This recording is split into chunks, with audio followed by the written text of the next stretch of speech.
para poder iniciar esta clase voy a compartir un pequeño corto video acerca de lo que son algunos casos más recordados en el tema de lo que es violencia, ¿sí?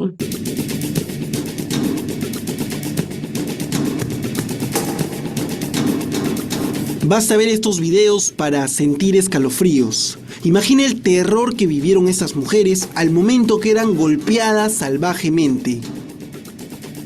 Arlet Contreras, la joven ayacuchana que fue arrastrada de los cabellos por su expareja por los pasillos de un hotel, creía que ese día no saldría con vida.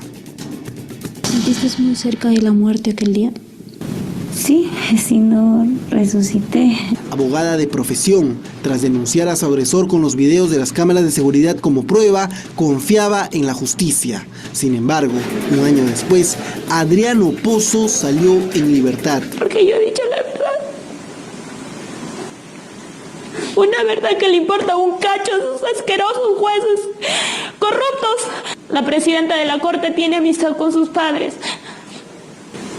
Le tiene una estima especial a Adriano. Otro caso que quedó registrado y que mostró un salvajismo mucho más descabellado ocurrió en Piura. Misui Chávez es una joven que fue pateada, agarrada a puñetes y hasta amenazada con un arma por su propia pareja, Luis Piscoya.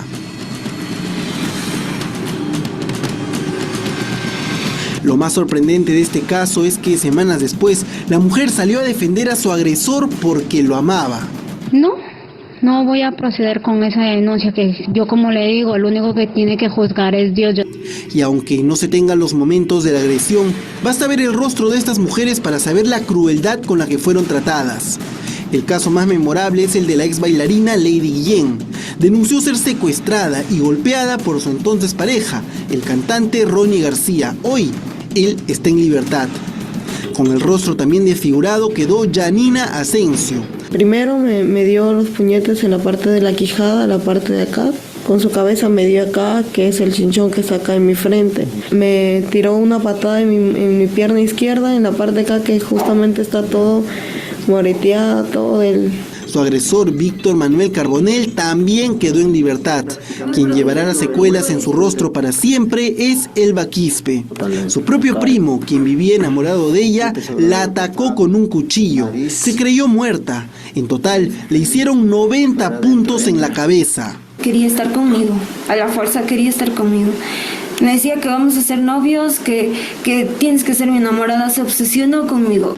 Indefensas, ellas por lo menos vivieron para contarlo. Otras, aunque suene crudo, fueron llevadas en una bolsa negra a la morgue. En el Perú, en lo que va del año, se han presentado 54 casos de feminicidio y 118 tentativas. Basta revisar los archivos de nuestros noticieros para encontrar historias que parecen sacadas de cuentos de terror. En Cajamarca, María Serrano Andrade murió en una celda en el penal de Huacariz cuando visitó a su esposo preso el 16 de julio. Enfermo de celos, José Pascual Ipanaqué la acuchilló. Un día antes, en Huancayo, Edifilia García murió a golpes. Según su familia, su esposo reaccionó violentamente luego que ella le ganara el juicio por alimentos para sus hijos. El 5 de julio en Ayacucho, Agustín Ventura atacó con un pico de labranza a Olga Yamoca. No me dio fuerzas y le ha destrozado el cráneo con este pico, ¿no? El 30 de mayo en Trujillo, Fidel Alcalde dice que se le pasó la mano al golpear a su esposa, que le reclamó por regresar borracho. Yo lo cogí aquí, ¿del cuello? Del cuello. ¿Sí? Le quité el cuchillo y le quité el cuchillo y murió.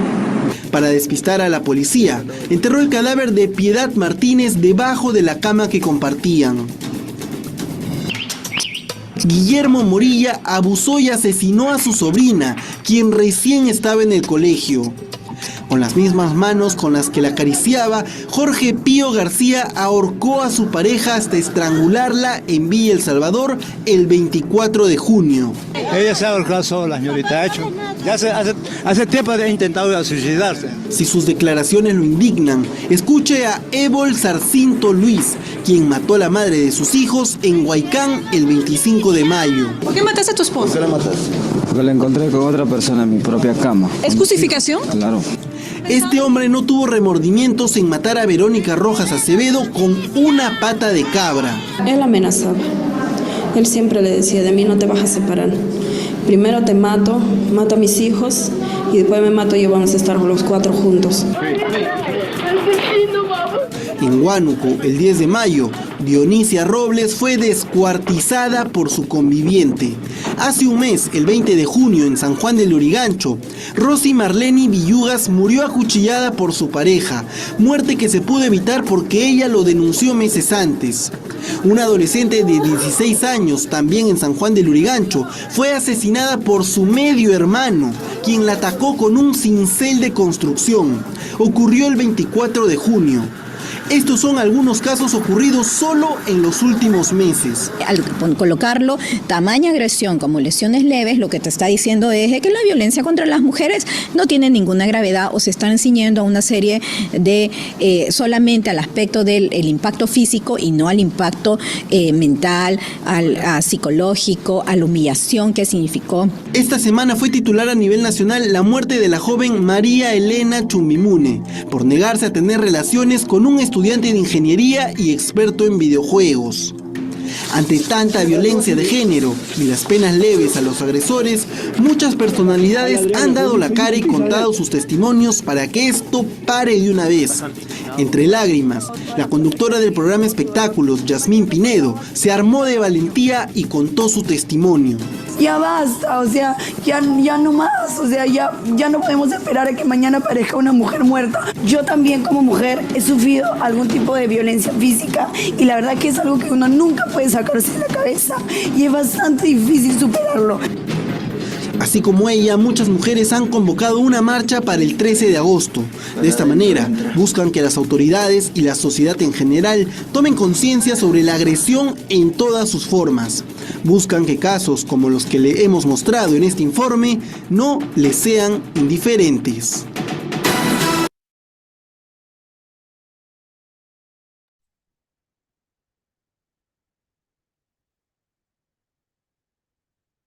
Bien, como hemos visto, bueno, en sí este video es de hace muchos años atrás y se ha podido ver que algunos de estos casos, pues en la actualidad han seguido teniendo realce o han formado parte, ¿no? de un tiempo, casos muy mediáticos, ¿no? Pero a la actualidad, viendo toda esta situación de violencia, pues han incrementado los casos, ¿no? Y dentro de ello es que a raíz de que sale la ley 30364, se ve toda la intervención contra víctimas y todo ello, pues igual se siguen teniendo las eficiencias en cuanto a lo que es pues la intervención, ¿no? y la atención con víctimas, ¿sí? Entonces, dentro de ello, nosotros vamos a hablar, ¿no? bueno, de lo que es criminología política, criminal y violencia, relacionado a lo que son víctimas, ¿sí? Entonces, dentro de de estas 2 horas que vamos a tener, pues el contenido está relacionado en el primer tema, la victimización de las mujeres en el ámbito de la pareja, un ámbito en el cual, pues, en esa interacción de personas, ¿no? Definitivamente, hombre-mujer, ¿no? Dentro de esta relación de pareja, muchas veces existen todos los tipos de violencia, violencia física, psicológica, patrimonial, ¿no? Hay hasta sexual. Dentro de ello, nosotros tenemos que saber valorar, ¿no? El momento de como psicólogos, ¿no? La intervención que podamos tener con las víctimas, ¿no? Desde el momento en que obtenemos su relato hasta el momento en el que nosotros vamos a tener que de repente derivar para un tratamiento psicológico, ¿no? Entonces, en esos 2 campos, el psicólogo juega un factor muy importante. Desde el inicio, ¿no? Al momento de obtener el relato, de realizar la evaluación psicológica, esto ya para presentación de una pericia psicológica, ¿no? Este es el psicólogo forense, ¿no? El psicólogo que va a tener esa responsabilidad de la emisión de ese documento que vendría a ser una pericia psicológica y de ahí el tema de lo que es la oralización en una audiencia, ¿no? en un juicio. Entonces es muy importante esta labor del psicólogo forense. El otro punto es ya cuando nosotros derivamos como psicólogos a lo que es esta víctima para que pase un tratamiento psicológico. Y dentro de ello viene la función del psicólogo clínico. ¿sí? El psicólogo clínico se va a encargar igualmente de evaluar, de entrevistar, ojo, ya no tocando temas netamente relacionados a los hechos, porque ya vendría a ser una revictimización, sino netamente a valorar, ¿no? Y poner en práctica las sesiones de tratamiento en el sentido de poder rescatar, ¿no? Y lograr que esta persona que ha sido víctima de cualquier tipo de violencia pueda lograr sobrellevar y otra vez reestructurar toda su vida, ¿sí? Ahora, el otro punto es la victimización de las mujeres y de las personas que ejercen la prostitución. Dentro de este tema, ¿no? Y lo derivamos al tema de lo que es trata de personas y el tema de explotación sexual. Es un ámbito, ¿no? Que no solamente se da en Perú, sino que se da a nivel internacional. Inclusivemente aquí víctimas, niños, adolescentes, mujeres adultas, ¿no? De las cuales pues definitivamente el impacto, ¿no? El tema de lo que es las consecuencias psicológicas en este tipo de víctimas son un poco más fuertes. ¿Por qué? Porque el tema de trata, de explotación sexual, el tema del inicio y la captación de estas víctimas es totalmente a veces agresiva, a veces con engaños, amenazas, ¿no? Y una situación que muchas veces se desconoce, ¿no?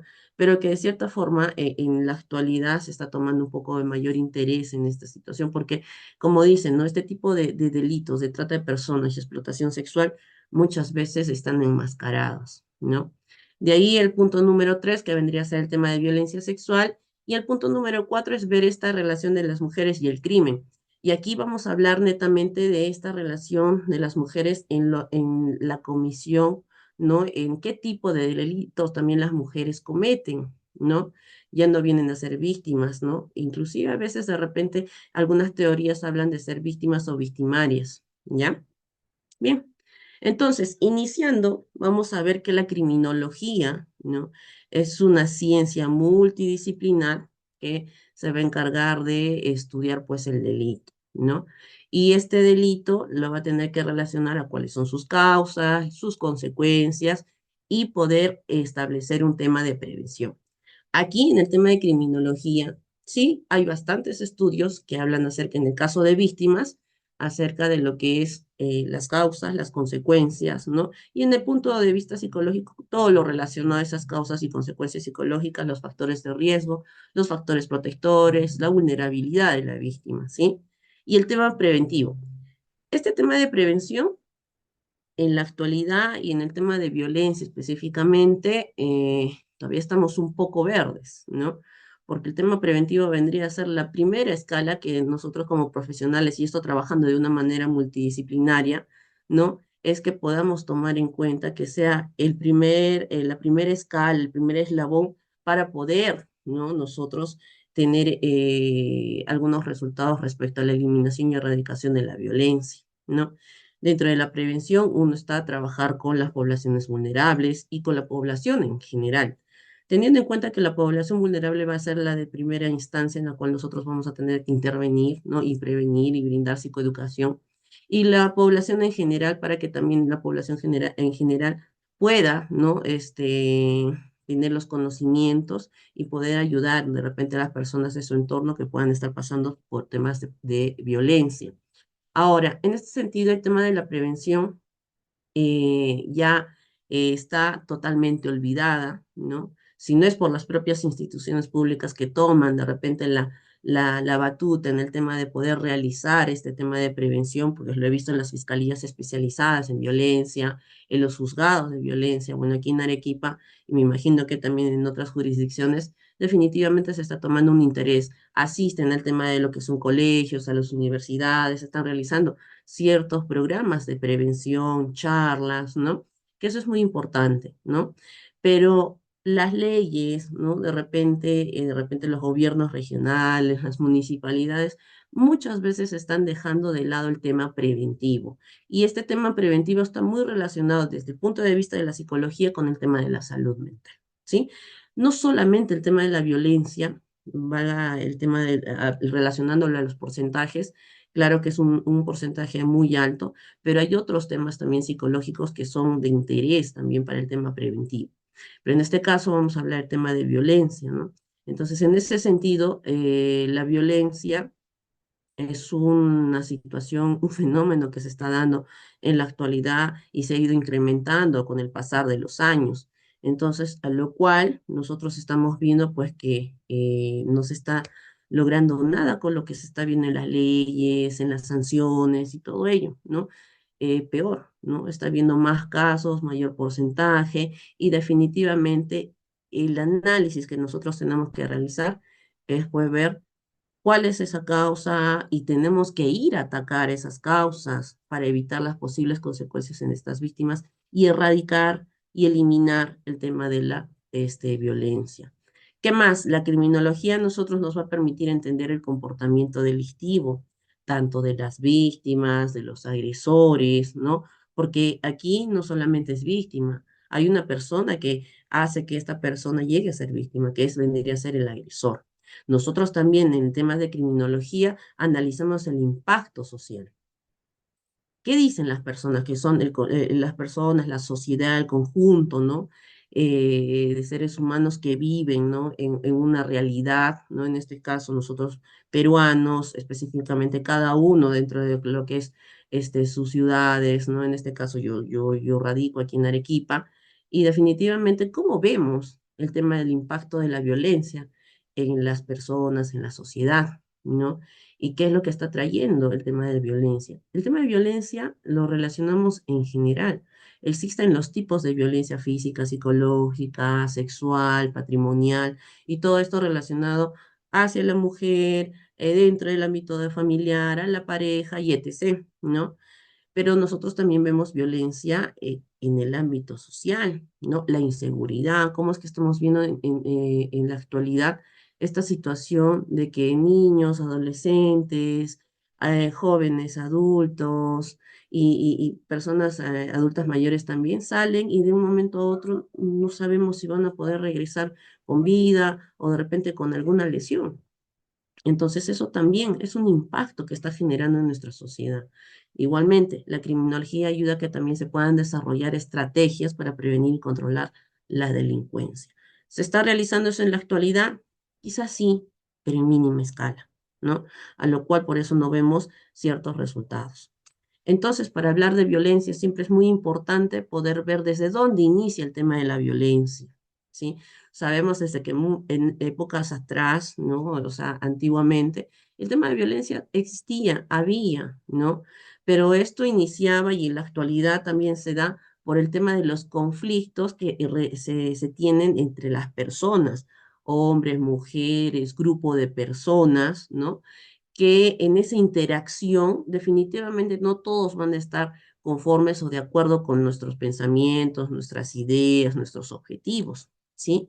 Relacionándolo a un tema de una relación de pareja, vamos a ver que en esta situación, pues, los conflictos se van a dar porque de repente hombre o mujer, ¿no? No están de acuerdo en algunos objetivos, en algunas ideas, en algunas reglas, ¿no? Como se dice, de la relación que van a establecer, ¿no? Entonces, en esa situación de que uno siempre va a tener en cuenta su idea, su posición y no va a cambiar, definitivamente se va a generar un conflicto. Y ese conflicto muchas veces se va a dar en una situación en la cual esta persona, ¿no? Puede llegar a ser sumisa o puede llegar a ser agresiva, ¿no? Entonces, en ese sentido, la persona sumisa, uno va a aceptar todo lo que la otra persona que está teniendo poder, por así decirlo, sobre esta, pues va a tener que aceptar, ¿no? Va a tener que inclusive cambiar su forma de ser, ¿no? Sus pensamientos, sus ideas, ¿no? En otro caso, ¿no? Se da este conflicto también, una situación de que una persona va a tener su posición, la otra su posición, y definitivamente van a entrar en un conflicto, en un intercambio de palabras, o inclusive hasta de repente pequeños empujones, ¿no? Todavía estamos en una situación mínima, por así decirlo, como el inicio, ¿no? Para llegar en sí a lo que es la violencia.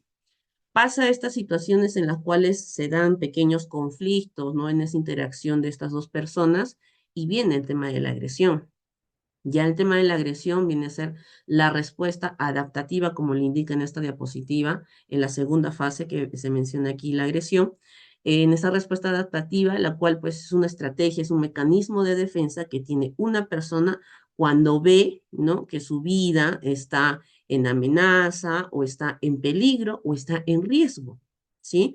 Entonces, perfecto, viene esta persona que quiere ejercer poder sobre otra y definitivamente, pues, le empuja, ¿no? La otra persona en una respuesta adaptativa, ¿qué te pasa? También le empuja, entonces viene a haber una agresión mutua, ¿sí? Pero en otros casos no sucede ello. En otros casos, de repente sí hay un intercambio de palabras, pero esta persona ejerce un tipo de agresión física, ¿no? Y la otra persona se queda tranquila, sumisa y acepta, ¿no? Entonces, pero en ese sentido también puede a veces tener un intercambio de palabras, insultar, ¿no? Pero es su única forma de poder o su único mecanismo de defensa de poder decir alto y no me pegues, no me empujes, no me insultes, ¿no? Pero viene una situación un poco más grave todavía, ¿no? Hemos empezado con conflictos, ¿no? Porque yo no acepto tu forma de pensar, tú no aceptas la mía, entonces no vamos a llegar a ningún acuerdo, vamos a estar peleando y etc., ¿sí? Pasa una agresión, perfecto, como no me vas a hacer caso y vamos a estar así constantemente, yo te pego, te empujo, te insulto, ¿ya? Entonces la otra persona también puede reaccionar a esta situación, ¿no? Pero viene la forma más grave, que viene a ser la violencia, ¿no? Y aquí ya viene a ser ese uso deliberado de la fuerza física o del poder, ¿no? De esta persona que es agresora, ¿no? A esta persona que va a ser víctima. Y yo les voy a mencionar y les hablo de personas, y no les estoy diciendo hombre hacia mujer o mujer hacia hombre, porque en la actualidad el tema de lo que es violencia, si bien es cierto los porcentajes son altos en víctimas mujeres, pero también hay víctimas hombres, ¿no? En las cuales las mujeres también llegan a ser agresoras, ¿no? Quizás es un mínimo porcentaje, ¿no? Muchas veces no son denunciados, o no denuncian los hombres que son víctimas de violencia, pero también hay que tener en cuenta que existe, o sea, nosotros no podemos ponernos un, una venda en los ojos y decir, no, los hombres no sufren de violencia y todo ello, ¿no? Entonces, en este sentido de igualdad, definitivamente, hombre, mujer, niños, niñas, adolescentes, sufren de violencia, ¿ya?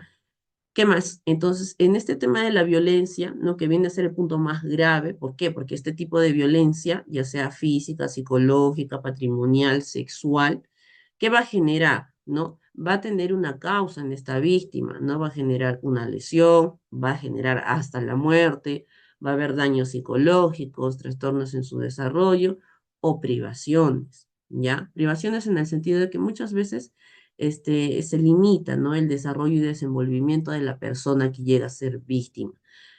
Trastornos de su desarrollo igualmente, se va a limitar, ¿no?, el tema de su desarrollo si son niños, niñas, ¿no?, víctimas de violencia sexual o de violencia física, psicológica, definitivamente, ya al ser un adolescente, una persona adulta, va a generar cambios en su desarrollo, ¿no? Que es muy distinto a un niño, niña, adolescente que va a estar viviendo en un ambiente cálido, en un ambiente donde hay un apego seguro con sus padres, hay una interacción adecuada y no existe violencia, ¿sí? Y yo digo que no existe violencia porque aquí vamos a ver, pues como les dije, ese uso deliberado de la fuerza física. Muchas veces, porque no todo es un color de rosa, no todo es perfecto en una relación de pareja o en una familia, sí, van a existir los conflictos, van a existir pues ciertas discusiones, ¿no?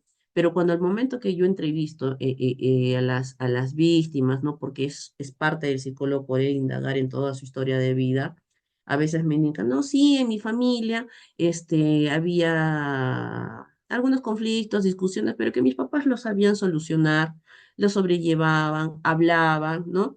Entonces yo ya voy conociendo cómo es esa imagen que tiene esta persona acerca de su familia, de sus padres, de su desenvolvimiento, de dónde proviene esta persona, que quizás en la actualidad está viniendo por un tema que ha llegado a ser víctima, ¿no?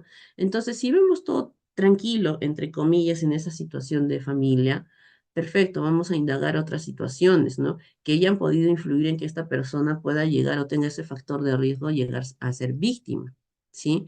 Entonces, a lo contrario, que vendría a ser una persona que en entrevista te menciona en su historia de vida que el padre tomaba alcohol, venía mareado, borracho a casa, golpeaba a su madre, le insultaba, le prohibía, le controlaba el dinero, entonces, inclusive a veces situaciones de violencia sexual, ¿no?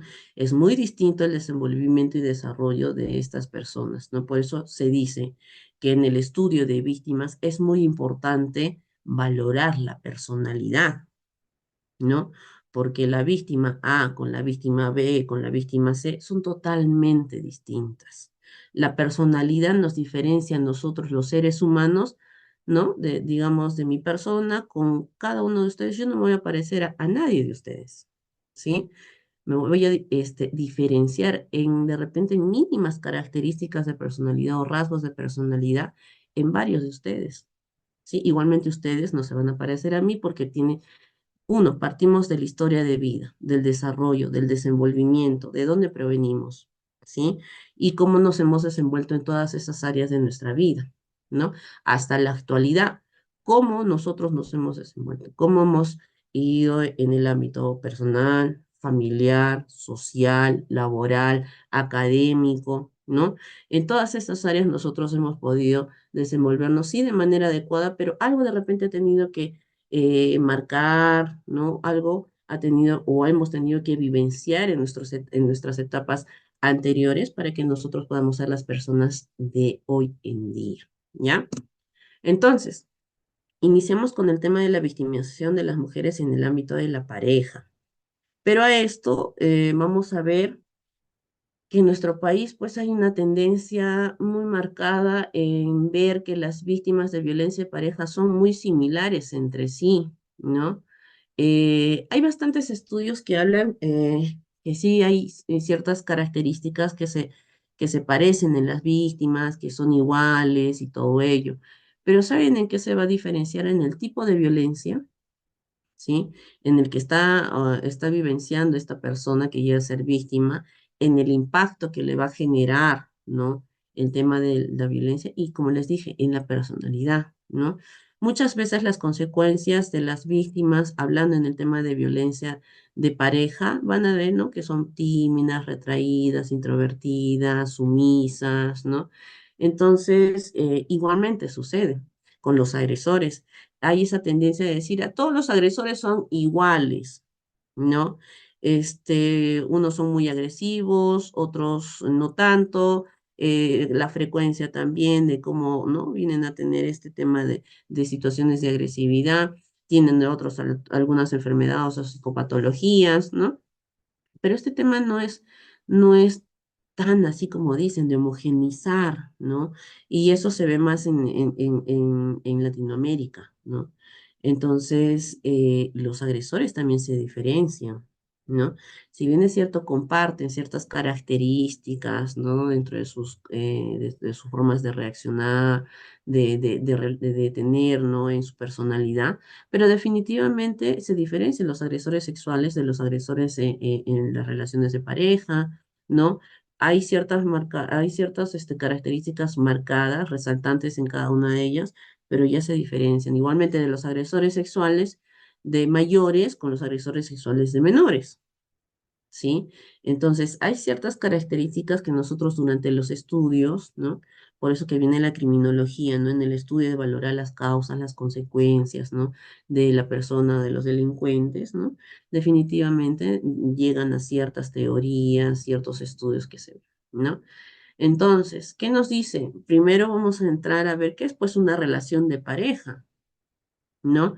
Y dentro de esa relación de pareja nos dice que es un vínculo o tiene que haber un vínculo afectivo, sentimental, que se da entre dos personas, ¿sí? Dentro de esta relación de dos personas, definitivamente va a existir una atracción física, va a haber una compatibilidad psicológica o intelectual, un interés común, etc., ¿sí? Entonces, siempre va a haber algo. ¿Mm? Muchas veces, no, nosotros somos totalmente distintos, no sé cómo nos hemos llegado a conocer y etc., ¿no? Pero no, o sea, como dice aquí, una atracción física, una compatibilidad psicológica, de repente en sus formas de interactuar, en sus rasgos de personalidad, o intelectual, también en los conocimientos, o son de la misma profesión, en la misma carrera, trabajan en el mismo rubro, etc. intereses comunes fuera de lo que es lo profesional y todo ello, ¿no?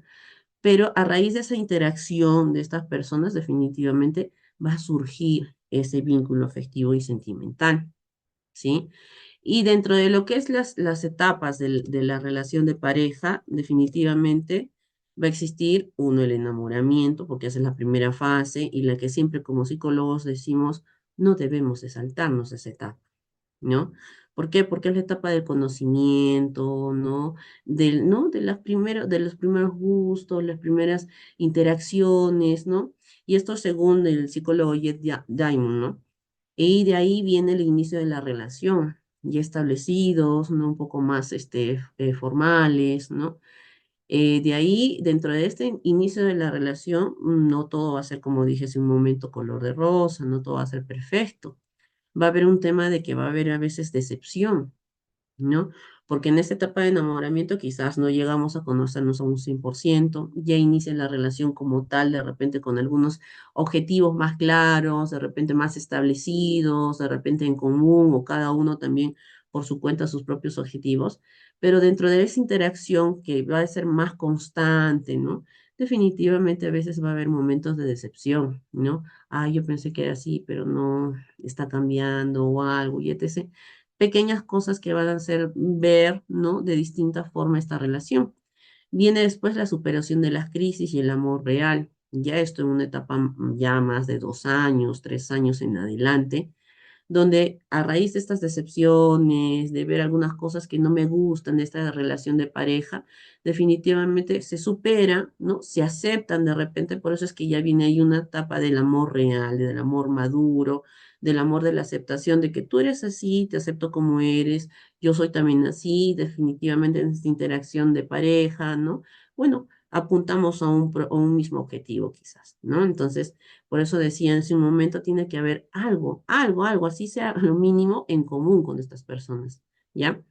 O entre estas personas. Y de ahí viene el uso del potencial de ambos para cambiar el mundo. ¿Qué dicen, no? Perfecto, nosotros somos una pareja, definitivamente nos estamos estableciendo como tal, ¿no? Ya tenemos ciertos objetivos, pero ¿cuáles? Pues, o sea, tú tienes tu objetivo como individual, ¿no? Y eso es lo permitido en una pareja, ¿no? Porque ya el tema de los problemas, los conflictos es, ah, bueno, tú quieres hacer tus cosas solo o sola y no me quieres, ¿no? Tomar en cuenta a mí, ¿no? Entonces, pero es aceptable, ¿no? Entonces, que cada uno tenga sus objetivos, sus metas para lograr y de acuerdo a eso también esta pareja tiene que tener metas en común, ¿ya? Entonces, aquí las parejas que ya están más establecidas usan, ¿no? Esta pareja usa su potencial como dos personas unidas en poder lograr algunas metas objetivos o plantearse esas metas objetivos a futuro, a corto, largo, mediano plazo, para que puedan pues lograrlas y también de repente solventar o unir más esta familia o esta pareja de repente que se va a ir formando, ¿no? Pero dentro de ello existen también ciertos patrones de victimización, ya hablando en el tema de lo que es la violencia en la pareja, ¿no? Nos dice que el 45% nos habla de un control limitado. ¿A qué se refiere? Que mayormente en el tema de víctimas, ¿no? La victimización y todo ello, se inicia con un tema de violencia psicológica, ¿sí? ¿Y cómo es que inicia esto? Con un tema de celos, ¿no? Entonces, esta situación de celos va a generar, pues, ya el control, los insultos, el minimizar a la pareja, ¿no? Porque uno está sintiendo o teniendo celos, ¿no? Por eso dice viene la violencia psicológica. Y nos dice que el 99% registra episodios de violencia física hace más de 12 meses, ¿sí? Si bien es cierto, como les decía, un conflicto, ¿no? Perfecto, ¿por qué saliste? ¿Por qué viniste con tu amigo? ¿Por qué te acompañó? Celos, ¿sí? Viene el tema de lo que es la violencia psicológica, que eres una tal por cual, que por qué eres así, que mira por qué le sonríes, que yo te vi, y etc., ¿sí? O sea, vienen insultos, ¿no?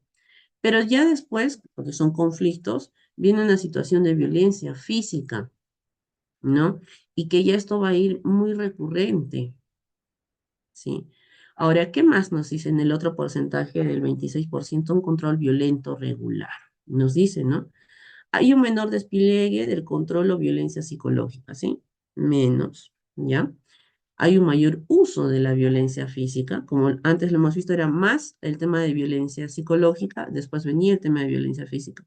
Aquí es lo contrario, en este 26%, en el tema de lo que es el segundo patrón de victimización. ¿No? Hay mayor hay menor que diga violencia psicológica, mayor violencia física, ¿no?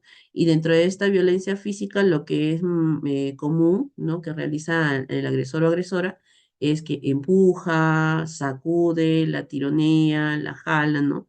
Y un menor porcentaje, y esto según estudios, menciona que en el tema del el ejercer la violencia física han utilizado pues un golpe con puño o algo que les generó o causó daño a esta víctima, ¿sí?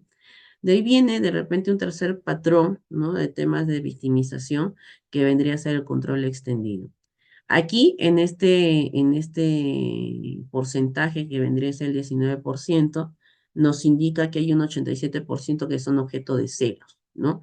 El principal, ¿no? Conflicto que hay es los celos. De ahí viene el tema del control, como les dije, que no les permiten ver a las amigas o su círculo social, ¿no? Entonces ya este agresor está generando que esta persona vaya aislándose, ¿no? La está aislando, ¿no? ¿Para qué? Con ese aislamiento que logra el supuesto agresor, el tema del ejercicio al 100% de su poder sobre esta persona, ¿sí? De ahí viene el 68% que las limita de contacto con familiares, ¿no? Para quienes hemos tenido contacto con víctimas, definitivamente al momento de nosotros ahondar, ¿no? En su historia de vida y decir cómo era antes, ¿no? Antes de esta relación de pareja que has tenido y coméntame cómo eres ahora o cómo se dio ese durante, ¿no? Esa relación de pareja. Y en el durante muchas veces las víctimas nos dicen, sí, bueno, ya no le gustaba que salga con mis amigos, con mis amigas, me tenía que venir rápido a la casa o tenía que ir rápido a encontrarme con él, que si me demoraba ya empecé a dar el tema del control. O también, ¿no? Si había cumpleaños familiares, al inicio él iba conmigo, ¿no? Pero de un momento a otro cambió y ya no iba conmigo, ya me dejaba ir sola, y ya me empezaba a controlar que solamente vas a ir hasta cierta hora, y a la siguiente no, que ya no vas a ir, que vienes cambiada, que vienes distinta, que qué te dirá la familia, y etc. Entonces yo no quiero tener problemas. Entonces, la víctima, ¿no? A tantas situaciones, ¿no? De las cuales se le viene controlando y por ese afán, ¿no? De que sea una relación bonita, adecuada, definitivamente, pues, va a aceptar, ¿no? Acepta y definitivamente ya no asiste a las reuniones familiares, ya no se relaciona con su familia, ¿no? Ya ahí el agresor cortó esa red de apoyo primaria que tenía de repente para un futuro. Y también la otra red de apoyo que vendría a ser sus amistades, ¿no? El tema de lo que es lo social.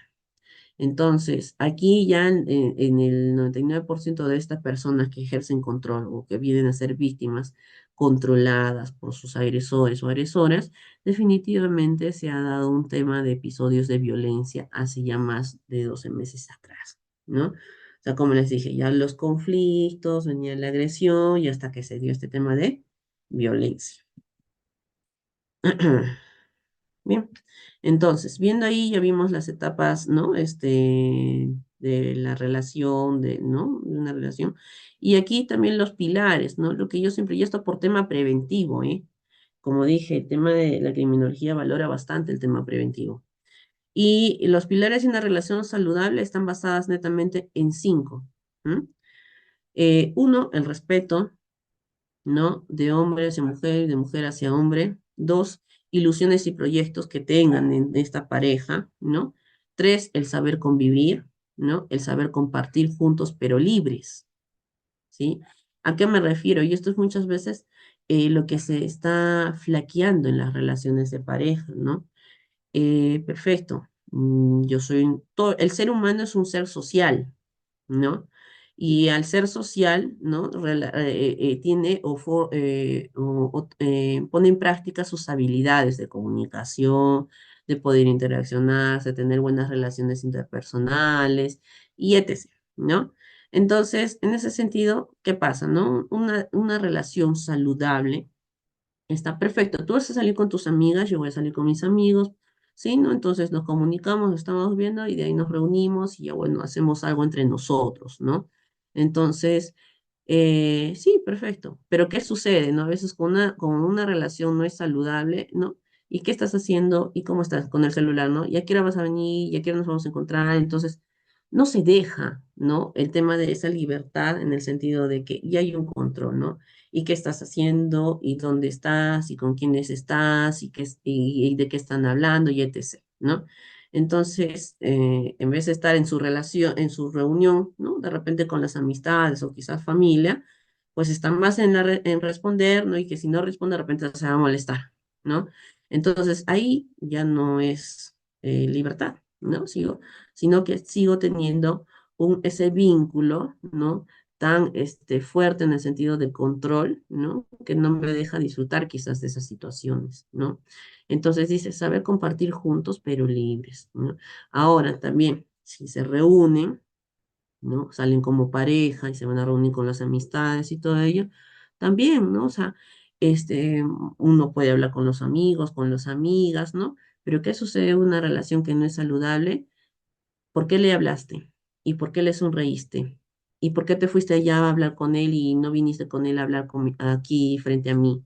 Y etc., ¿no? Entonces, igualmente el control y este tema de que, bueno, no me agrada quizás o cómo se vistió, o cómo habla, cómo se expresa, ¿no? Entonces, ¿y por qué le coqueteaste? ¿No? Entonces, ya el agresor o agresora se maneja ciertas distorsiones cognitivas, ¿no? Porque no es que haya coqueteado, sino que simplemente le brindó una sonrisa o era el tema de conversación que tuvo que sonreír y etc., ¿no? Entonces ahí no hay libertad, ¿ya? Ahora, otro pilar es el saber compartir, ¿no? O sea, saber convivir y saber compartir. Dentro de la convivencia, ¿no? No es que yo tengo mis cosas y tú tienes tus cosas, ¿no? Que si tú tocas lo que es mío, yo me voy a molestar y etc. Y es lo que pasa, ¿no? A veces suceden los conflictos, ¿no? Pero este es mío, yo te dije que esto es mío y no debes de tocar, pero un rato, que esto, que el otro, ¿no? Entonces, pero si te estoy diciendo, entonces, ahí están las supuestas reglas, ¿no? Que dije hace un momento, ¿no? Y lo digo entre comillas porque, si bien es cierto, dentro de una convivencia existen reglas saludables también, pero no es el tema de que si tocaste esto, no, ya, me molesté, me enojé y no quiero saber que tú no cumpliste, que esto, que lo, ¿sí? Entonces, ese saber compartir bien, ¿no? O sea, las tareas también de hogar, ¿no?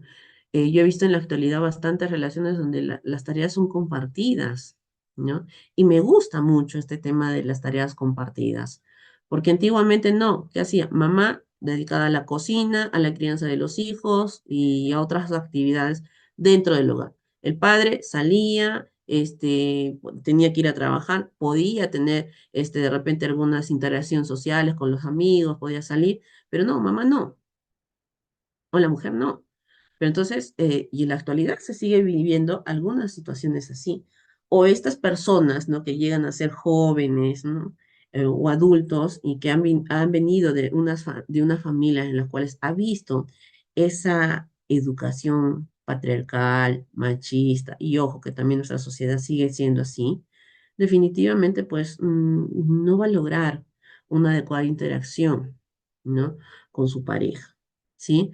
Entonces, es muy importante tener las tareas compartidas, ¿no? Tú haces esto, yo hago lo otro, y no por un tema de imponer, ¿sí? Sino como un tema de poder hablarlo, conversarlo, mira, yo me gustaría que me ayudes en esto, me gustaría que hagas esto, ¿no? Entonces yo voy haciendo esto, y así. La comunicación es lo más importante y vendría a ser otro de los pilares que va en concordancia o coordinación con el tema de lo que es el respeto, ¿no? Entonces, ¿cuándo yo voy a lograr un respeto de una persona a otra? Cuando hay una adecuada comunicación. Si no hay una adecuada comunicación, va a haber muchas veces faltas de respeto, ¿ya? Y el punto número 5 viene a ser el uso del potencial de ambos para cambiar el mundo, ¿no? O sea, cada uno desde su punto de vista, desde su profesión, desde su desenvolvimiento como ser humano, va a poder lograr muchas cosas y como pareja, ¿no? Como le dije hace un momento. Entonces, aquí, ya hablando, entrando un poco al tema de la violencia, pues vamos a ver que en la violencia se hace maltrato físico, psicológico, abuso sexual, desatención, negligencia, ¿no? O explotación comercial, ¿no? A veces en el tema de lo que es explotación sexual, con el tema de compartir fotos, videos y todo ello, ¿no? Y todo este tema o este conjunto de acciones van a generar, pues, daño a nuestra salud física a veces y en nuestra salud mental, en nuestro desarrollo y en nuestra dignidad como ser humano. Y también aquí vamos a hablar, ¿no? De esta famosa frase tan coloquial que es la relación tóxica, ¿no? Y esto también como un tema preventivo, está que muchas veces este tema de tóxico, tóxica, está siendo ya algo natural, ¿no? Se está naturalizando, ¿no? Entonces, es una situación que al normalizarlo, ¿no? Definitivamente esto se da a veces en adolescentes, en jóvenes, hasta a los adultos, ¿no? Se nos ha contagiado este tema de mi tóxica, ya me está, o te está llamando la tóxica y etc., ¿no? Entonces, en ese sentido, nosotros tenemos que saber manejar estos términos. Nos puede parecer muy llamativo, de repente lo llevamos al juego, a la broma, ¿no? Pero tiene un trasfondo, ¿no? ¿Y qué? Pues, ¿quién es la persona tóxica? No es la persona que te controla, que está, ¿no? Detrás de ti, que está ahí, pues, no dejándote, ¿no? Libre, sin compartir, ¿no? Y eso es lo que da a entender, ¿no? Entonces, o que te cela, ¿no? Constantemente. Entonces, aquí el tema de la violencia en la pareja se refiere a cualquier comportamiento dentro de una relación íntima que causa algún problema, ¿no? Una situación de cualquier naturaleza, ¿en qué sentido? Algún daño, ¿no? Entonces, con el tiempo se normalizan los actos violentos dentro de la pareja, ¿no? Y lo ven como algo normal. En ese sentido, ya pues estaríamos entrando en un tema de una adaptación de esta víctima a su agresor o de este agresor al tema de tener constantemente esos comportamientos agresivos hacia la víctima, ¿no? Ahora, el tema de la manifestación de un tema de violencia en la pareja puede ir de lo más sutil hasta lo más extremo que vendría a ser un daño físico, ¿no? Que aquí vendríamos a ver el tema del homicidio, el asesinato a una mujer o una pareja, ¿no? Ya sea parricidio o feminicidio. Entonces, en la actualidad, ¿no? Y esto es un porcentaje, una estadística que se saca por el tema del programa Aurora, hasta junio, ¿no? Hasta el mes pasado, hablando de los casos de feminicidio, ¿no? Se ha visto 93 casos de feminicidio atendidos, donde las víctimas en un 9,7% había 9 casos de víctimas de 0 a 17 años, 80 casos de víctimas de 18 a 50 años, 59 años, y 4 casos de personas de 60 años a más. ¿Dónde está el rango de edades más resaltante de 18 a 59 años? Son 80 casos, ¿no? Y de los cuales 46 casos tienen vínculo de pareja con el presunto agresor, ¿sí? Entonces, dentro de ello, 58 casos de víctimas con hijos, hijas vivos menores de 18 años, o sea, están dejando en la orfandad a menores, ¿no? 7 casos con nacionalidad extranjera, ¿no? Y 4 casos de mujeres embarazadas. ¿Sí? En este sentido, como menciono, la relación o el vínculo relacional de la presunta persona agresora con la víctima es la de pareja.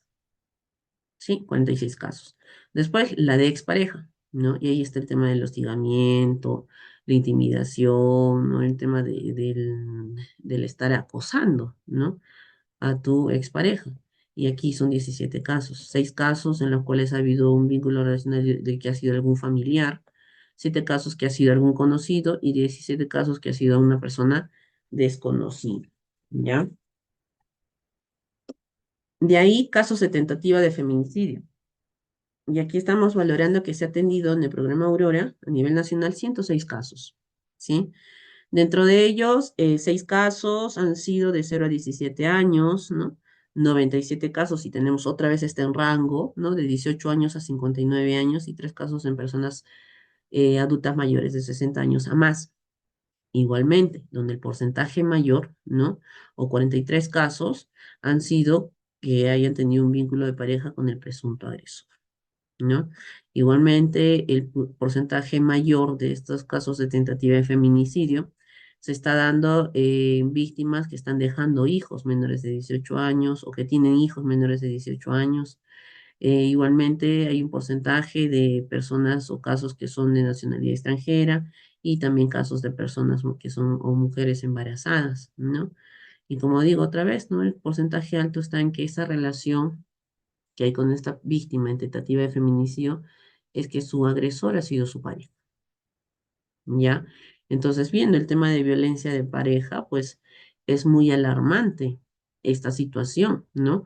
O sea, hay bastantes problemas, ¿no? De relación, de interacción, ¿sí? En estas parejas, en estas personas que forman una pareja, ya sea enamorados, esposos, convivientes, ¿no? Y el otro porcentaje resaltante es el tema de las exparejas, ¿sí? Entonces, cuando se habla de la teoría de los agresores, ¿no? Muchas de estas personas agresoras tienen distorsiones cognitivas, tienen mecanismos de defensa y no aceptan. O sea, yo no soy agresor, ella me provocó, ella hizo esto, por eso yo reaccioné, ¿no?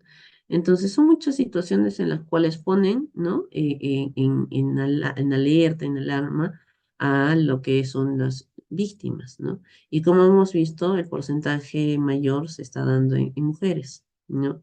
Esa es la realidad, ¿ya?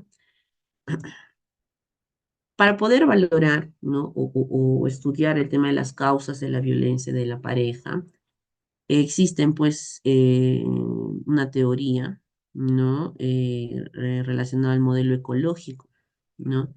De las cuales pues se valora una serie de situaciones, elementos, ¿no? De las cuales se valora en víctimas para ver unos factores de riesgo, factores protectores ante posibles situaciones de violencia dentro de la pareja, ¿sí? Y dentro del microsistema, es la interacción, ¿no? Con la persona como tal, ¿no?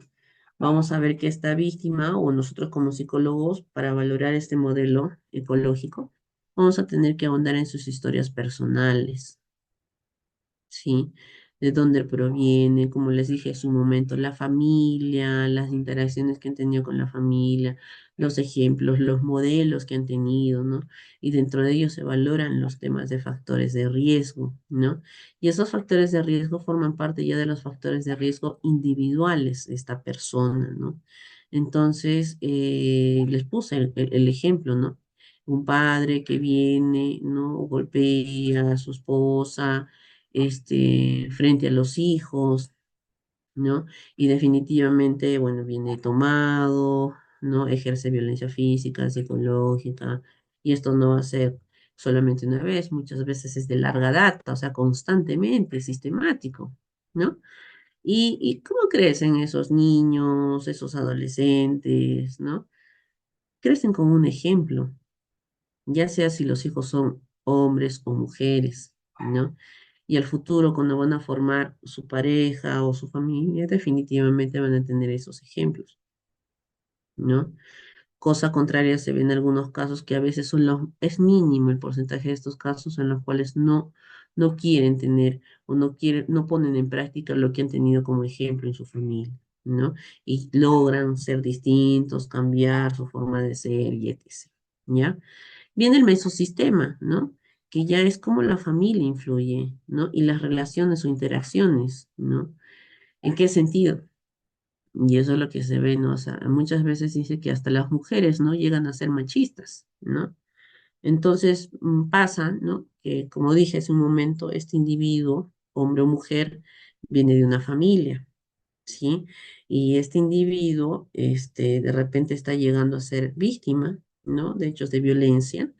Y este individuo, hombre o mujer, va de repente a su seno familiar, va donde el papá, donde la mamá o donde los hermanos quizás, ¿no?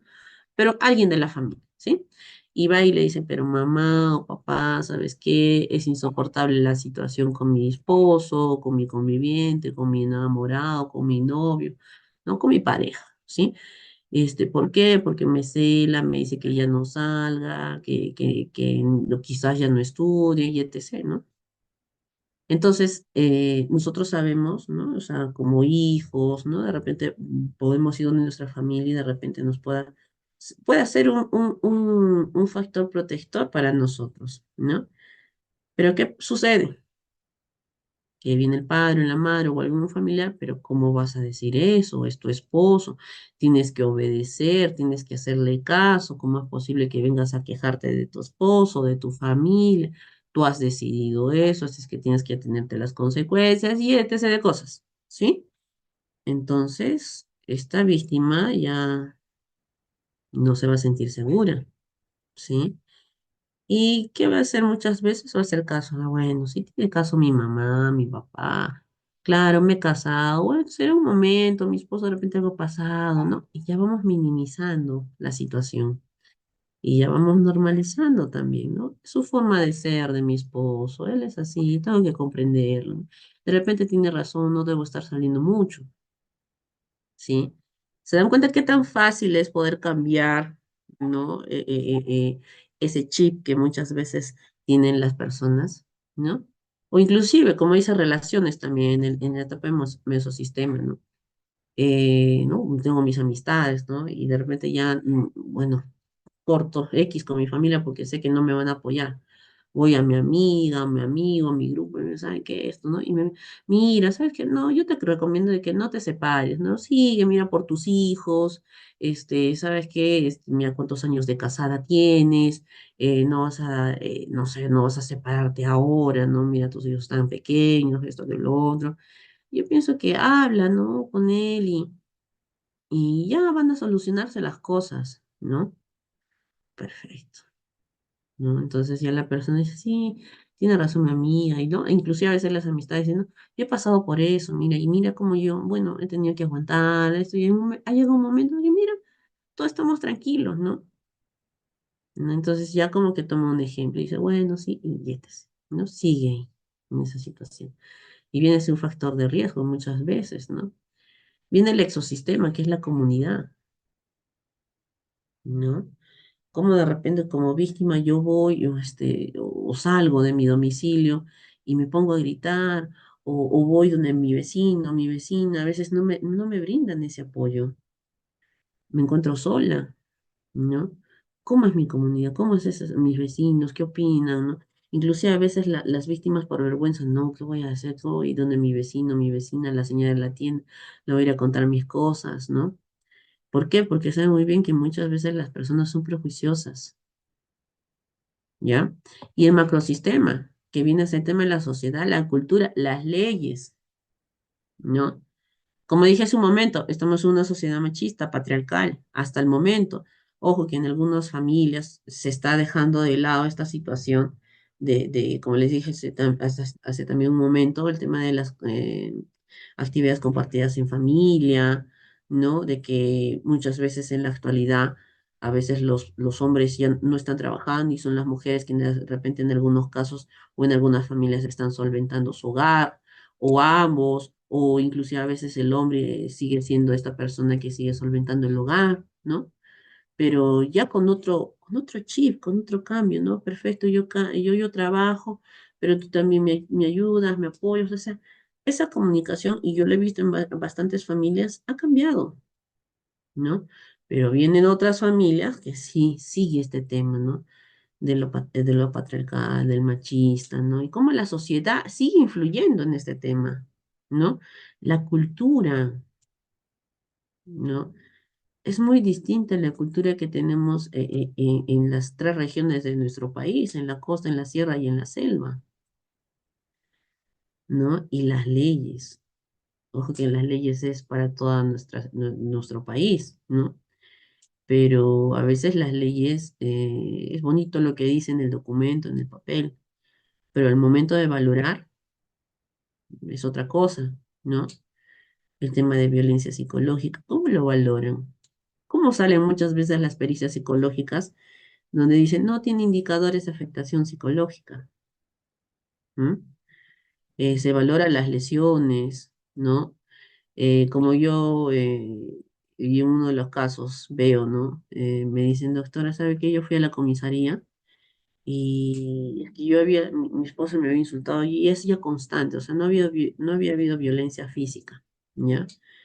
Y me dice, doctor, yo he ido a la comisaría, dije, porque también me recomendaron, ¿no? Inclusive creo que me comentó, me dije, corre, denuncia a la comisaría y etc., ¿no? Porque si ya es una situación muy constante que te está generando afectación y todo ello, ya no hay cómo puedas parar esa situación, ve, ¿no? Ha ido y ya después me dijo, doctora, adivina, no me aceptaron mi denuncia. ¿Por qué? ¿Qué pasó? Me pasé peor toda la mañana hasta la tarde ahí en la comisaría para cuando me tocó, me dijo, sí, ¿qué ha pasado? Es que mi esposo no le comenta todo, ¿no? Y no, pero, ¿qué hay? Pues, o sea, mira, ¿sabes qué?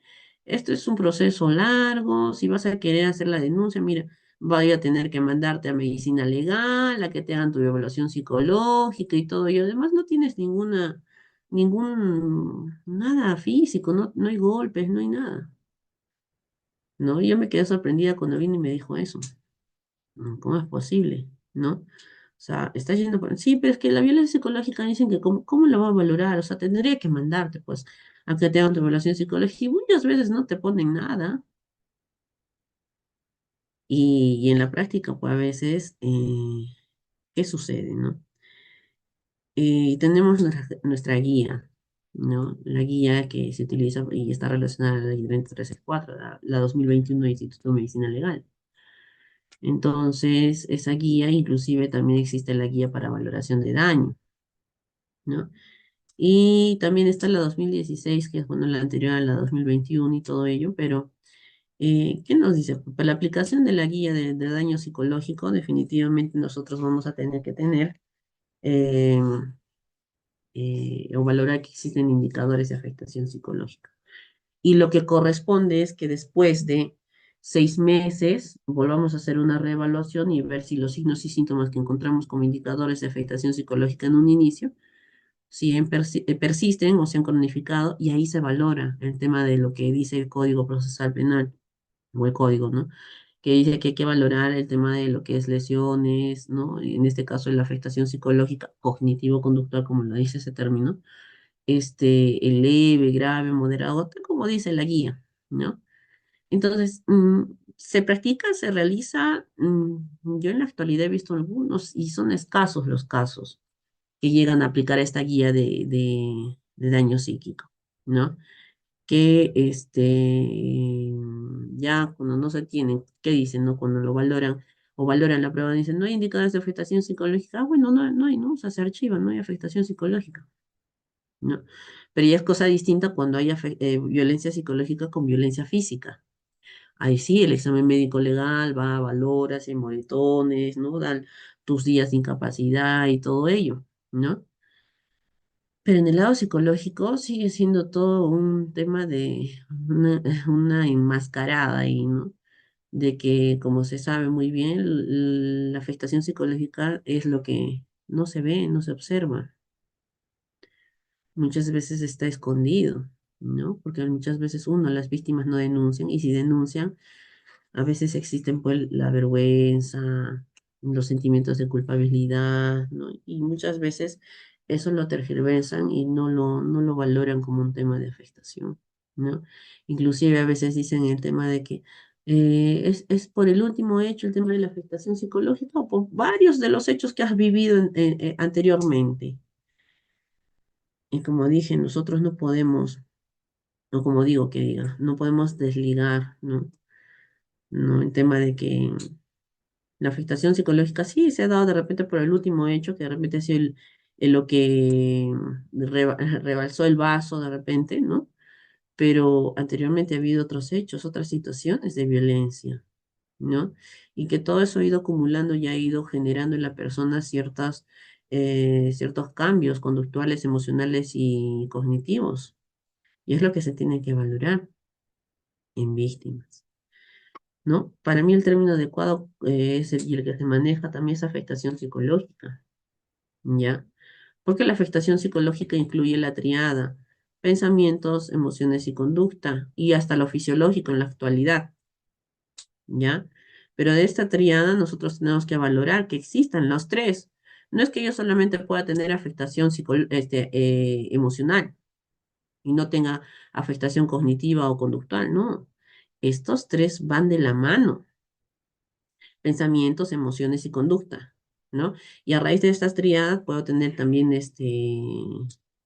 situaciones psicofisiológicas, ¿no? De repente no puedo dormir, de repente sudor, temblores, palpitaciones, ¿no? Todo lo psicofisiológico, porque eso viene de las somatizaciones, que a nivel psicológico yo estoy, bueno, cargando, no es un estrés el tema de tener, de vivir en una situación de violencia, ¿no? Y se genera en problemas físicos, ¿no? Somatizaciones. Y eso es real. No es como que a veces, y otra función del psicólogo no es juzgar a las víctimas. ¿Sí? Y muchos de los casos que yo he tenido con víctimas, me dicen, doctora, sí me tocó la evaluación, me han citado para tal hora, fui y todo, y yo me he sentido juzgada. Me han dicho, ¿por qué has aguantado tanto? ¿No? O sea, cuando de repente el psicólogo viene a ser una persona que tiene que apoyarte, brindarte esa confianza, ¿no? Para que puedas expresarte y pueda yo evaluarte de manera adecuada. ¿Mm? Entonces hay que tener bastante cuidado en la forma de tratar con las víctimas. Y aquí tenemos el tema de lo que es, eh, ya, después voy a mirar sus comentarios. El tema del ciclo de la violencia, y esto lo manejamos, bueno, en parejas, sí, pero también en temas de lo que es en sí, la interacción, ¿no? Con personas, ¿no? Entre personas. Y aquí esta teoría de Leonard Walker, que la plantea en 1979, que es el ciclo de la violencia, lo ve en fases, ¿sí? Y entonces empezamos por la primera fase, que aquí es la acumulación de tensiones, ¿no? Que vendrían a ser los conflictos que les decía hace un momento al inicio de la segunda diapositiva, si no me equivoco, ¿no? Entonces, la persona en esa interacción de conflictos y todo ello, pues va a ver o va a encontrarse que va a ir acumulando tensiones, ¿ya? Y en ese acumular tensiones es como que voy aguantando, te aguanto una, dos, tres, cuatro, cinco, seis, ¿no? Y como dice, a veces a la tercera es la vencida, ¿no? Que viene la fase de lo que es la segunda, la explosión violenta, la agresión, lo que les dije, ¿sí? Pero yo estaba ya relacionado a la teoría científica que menciona en sus estudios Leonard Walker. ¿Y por qué les hablo de teoría y de autores y todo ello? Porque una pericia psicológica, ¿no? Y esto ya en la labor del psicólogo forense, y lo que dice también la guía 2021, es que dentro de la pericia psicológica debe existir una discusión forense, ¿ya? Estamos hablando de víctimas, ¿sí? Y en esa discusión forense, ¿qué nos dice? Que es esa triangulación que nosotros tenemos que hacer de lo que es nuestra entrevista, nuestra observación y nuestra evaluación psicológica. Todo esto relacionado a lo que es la teoría, la bibliografía existente acerca de víctimas, en este caso que estamos hablando de víctimas, ¿sí? Y existen distintas teorías, ¿no? Y tenemos que ver cuál es la que se relaciona, la que valora, ¿no? O confirma lo que yo estoy encontrando en mi entrevista, evaluación y observación. Y las pericias deben tener ese sustento teórico, ¿no? Su bibliografía, sus citas bibliográficas, porque de eso se trata una pericia, es un documento científico y a la par también es un documento legal. Y al emitir esa pericia psicológica nosotros tenemos que explicarnos, o sea, está bien, yo como psicóloga, a raíz de mis técnicas e instrumentos utilizados, llego a ciertas conclusiones. Pero ¿qué sustenta mis conclusiones? ¿Las dejo en el aire? No. las tengo que sustentar con la teoría científica, ¿ya? Y eso es muy importante poder resaltarlo y se los menciono porque la propia guía indica. Pero en la actualidad también, en la práctica, en la discusión forense, como la propia guía también, inclusive veo ahí una contradicción. La propia guía dice, ¿no? Dentro de discusión forense hay ciertos apartados que se tomen en cuenta, ¿no? Entonces, no se correlaciona lo que dice en la parte anterior de lo que es el formato de la pericia, lo que explica de qué es una discusión forense. ¿Ya? Sí, un momentito, me van a dar unos minutitos porque como estoy con la congestión, espéreme, por favor.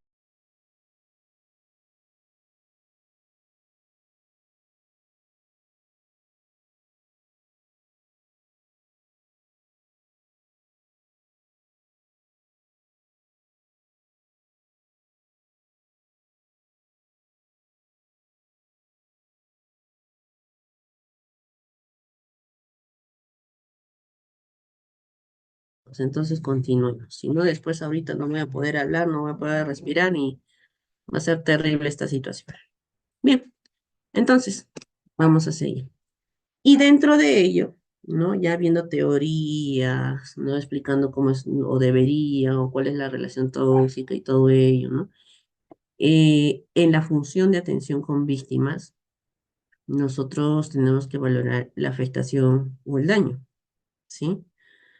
Y dentro de ello, nosotros tenemos que valorar la vulnerabilidad psicológica y biológica, ¿no? Y esto parte de la historia de vida.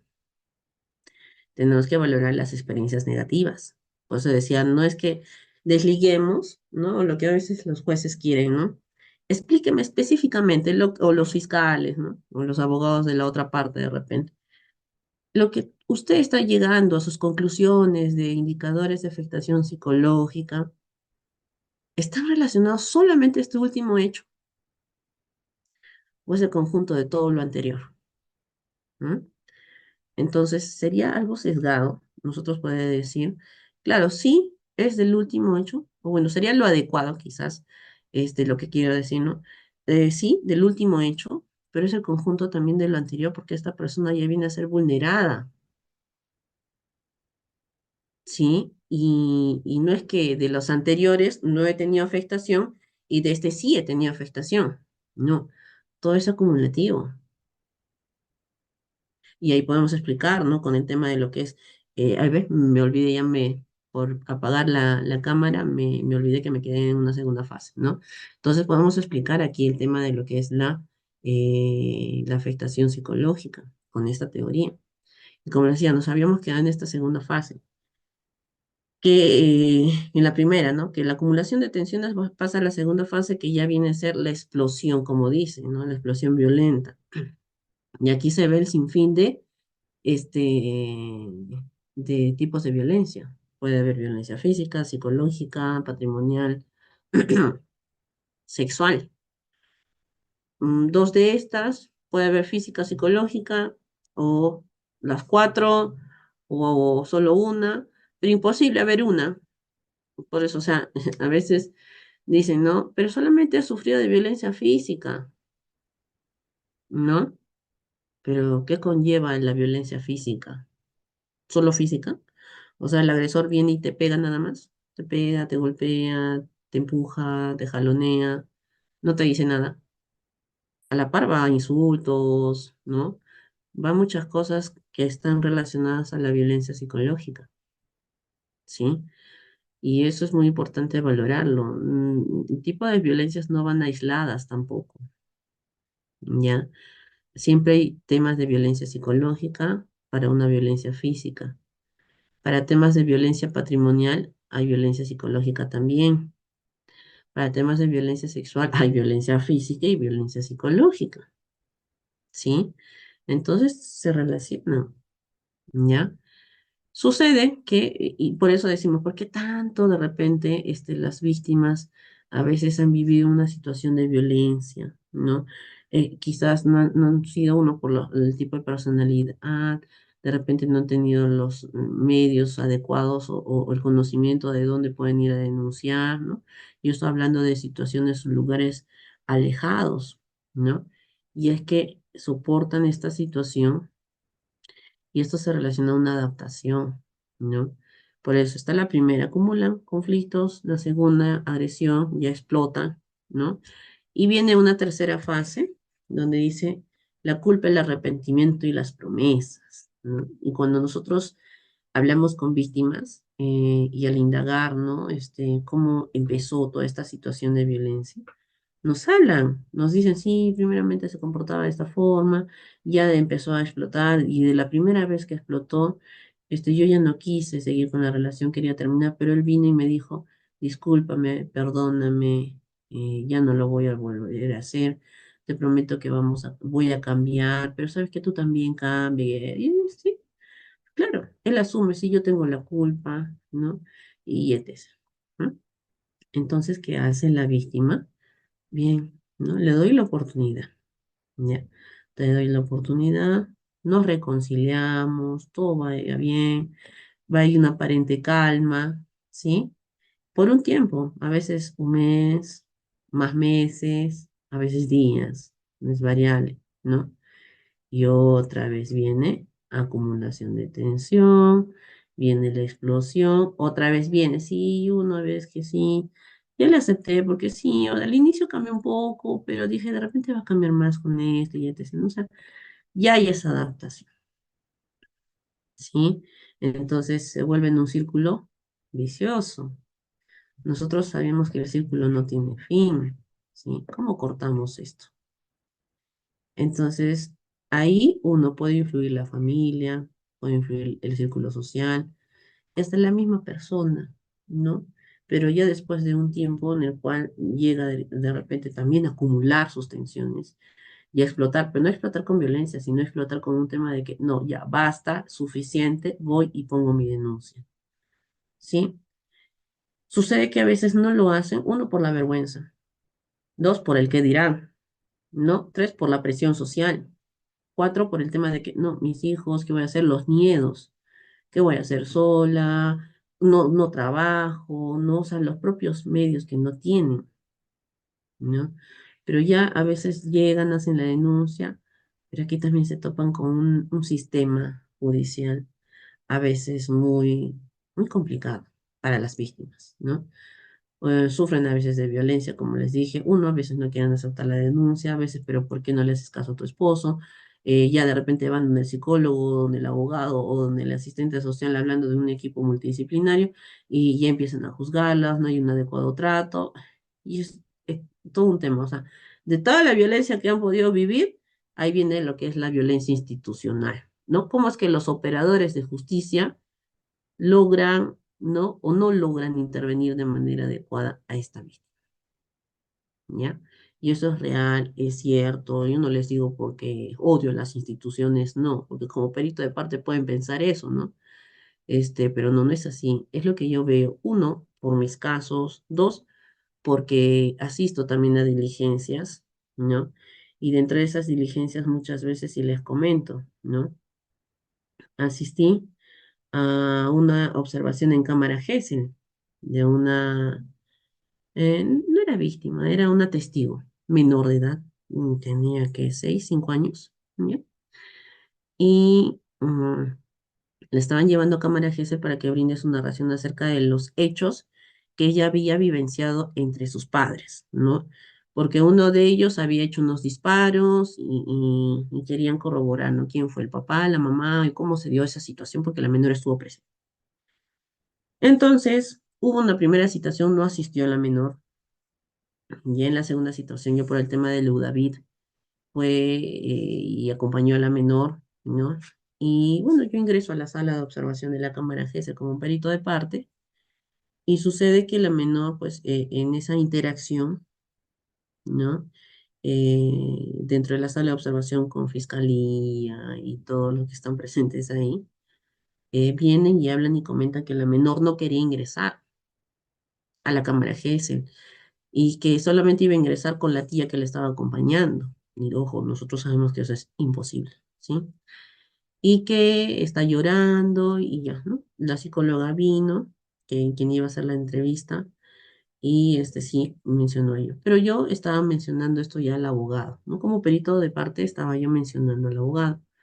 Y el abogado pues hablaba, por favor, que se tome en cuenta, ¿no? Y habló en su audio porque él estaba conectado de manera virtual, habló en su audio, y señora jueza, por favor, tómese en cuenta que por favor la menor está llorando y no quiere ingresar a la sala, ¿no? Entonces, ojo, mencionó pues mi perito, me está informando esto, ¿no? Y ojo, eso todavía no lo sabía la jueza, ¿no? Se estaba manteniendo dentro de ahí, de la sala de observación. Y al toque el fiscal, los fiscales me miran, pero ¿por qué usted tiene que estar avisando? Me dijo, ¿no? Disculpe, pero estoy aquí como perito de parte y yo tengo que estar informando a la persona que es el abogado de defensa, ¿no? Ya, una. Entonces ya le dieron nos acreditamos, nos presentamos todos, le dijeron que tenía que hacer la psicóloga y como estábamos con eso de que la menor no quería ingresar, la jueza le dijo a la psicóloga, por favor, intente, de repente se calma y pueda ingresar, ¿no? Sabiendo que la guía indica si la menor no quiere ingresar, dos, está con una situación emocional de carga, no está llorando, nosotros vamos a insistir en que la menor pueda ingresar.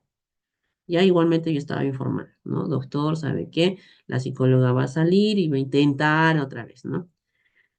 Entonces, ingresaron de nuevo los fiscales, porque el fiscal salió, ingresa de nuevo, no, la menor no quiere ingresar. Igualmente le informé al abogado, ¿sabe qué? La menor no quiere ingresar. Otra vez, ¿no? El abogado habló, señora jueza, por favor, y es reiterativo, que la menor sigue llorando y la menor no quiere ingresar a la cámara GESEL y definitivamente se está como que obligando y haciendo de que la menor trate de calmar su situación, ¿no? Otra vez me miré y me dijeron, como que no, las caras ya, todo, por expresiones todo uno entiende, ¿no? Me quedé callada, no dije nada y al fin y al cabo, vino otra vez la psicóloga, ¿no? Y sí corroboró e informó otra vez que la menor no va a ingresar, ¿no? Y ahí la fiscal, inclusive, ¿no? Ya la jueza dijo, no, o sea, es una menor, que esto, que el otro, yo no entiendo por qué fiscalía quiere, ¿no? Tener esta prueba si es una menor de edad y es esta segunda vez, se está tornando, está llorando la menor, que esto, que el otro, y etc., ¿no? Entonces exhortó a la fiscal, ¿no? La jueza. Para esto ya la fiscal después dijo que iban a desistir, ¿no? De la declaración de la menor. O sea, pero se dan cuenta, o sea, esta situación definitivamente, imagínense, es una niñita, ¿no? Que es quizás víctima indirecta, ¿no? Porque la situación fue entre sus padres, pero tenerla o casi obligarla a que ingrese a esta cámara GESEL ha generado pues este tema de que llore, no quiere ingresar, se desespere y no, toda esta situación. Y eso de repente diciendo, no, que de repente le han informado que tú vas a entrar, vas a hablar y etc., ¿no? Entonces, como este caso, igual, otras situaciones, ¿no? Como les dije, las víctimas muchas veces mencionan, ¿no? Indican, ¿no? Que no las han tratado bien, ¿no? Por eso yo digo, o sea, así como la cámara GESEL es grabada, de verdad las evaluaciones psicológicas para mí también deberían ser grabadas, ¿no? Para tener la certeza de que podamos ver de manera adecuada, ¿no? O cómo es que se realizó esta situación de lo que es la interacción del psicólogo con la víctima, ¿ya? Entonces ahí nosotros también valoramos, como les indicaba, el daño psicológico, la afectación a raíz de la vulnerabilidad de la persona que está siendo evaluada, a las experiencias negativas, a las estrategias de afrontamiento quizás inadecuadas que tuvo esta víctima al momento de sobrellevar esta situación de violencia y el insuficiente apoyo familiar y social, ¿no? Porque muchas veces, como hemos visto, el agresor hace que la persona se aísle de su círculo social, de su círculo familiar, ¿no? Sus redes de apoyo primario. Vamos con el tema de la victimización de las mujeres y de las personas que ejercen la prostitución. Y aquí vamos a entrar al tema de lo que es la trata de seres humanos con fines de explotación sexual y la prostitución, las cuales pues son realidades, ¿no? Que están íntimamente relacionadas, ¿no? Y que van netamente a la transgresión de los derechos humanos, ¿ya? Entonces, aquí el ejercicio de la prostitución implica distintas consecuencias, tanto a nivel físico como psicológico y también sexual en las mujeres que ejercen pues, esta práctica o este ejercicio, ¿no? Y aquí la mayoría de los artículos, ¿no?, de investigación que se han centrado en este tema hablan de que en el aspecto físico pues existen infecciones de transmisión sexual, ¿no? En las personas, ¿no?, que ejercen la prostitución. Y dentro de ello también se ve que hay problemas psicológicos, ¿no? Que están muy relacionados a estas víctimas de trata de personas, ¿ya? Dentro de lo que es los porcentajes también hasta junio del 2024, se han atendido 75 casos en el tema de trata de personas con fines de explotación sexual, dentro de los cuales, miren este porcentaje, 54 casos han sido de 0 a 17 años. 21 casos de 18 a 59 años y 0 casos de 60 años en adelante, ¿no?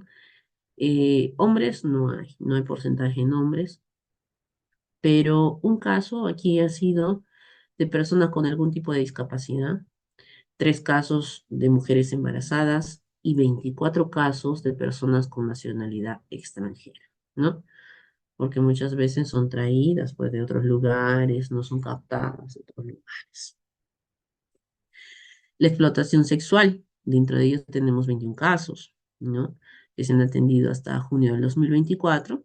Y dentro de los porcentajes resaltantes o casos resaltantes, está igualmente ese porcentaje de edad de 0 a 17 años con 16 casos, 5 casos de 18 a 59 años, 0 casos en lo que es personas adultas mayores, ¿no?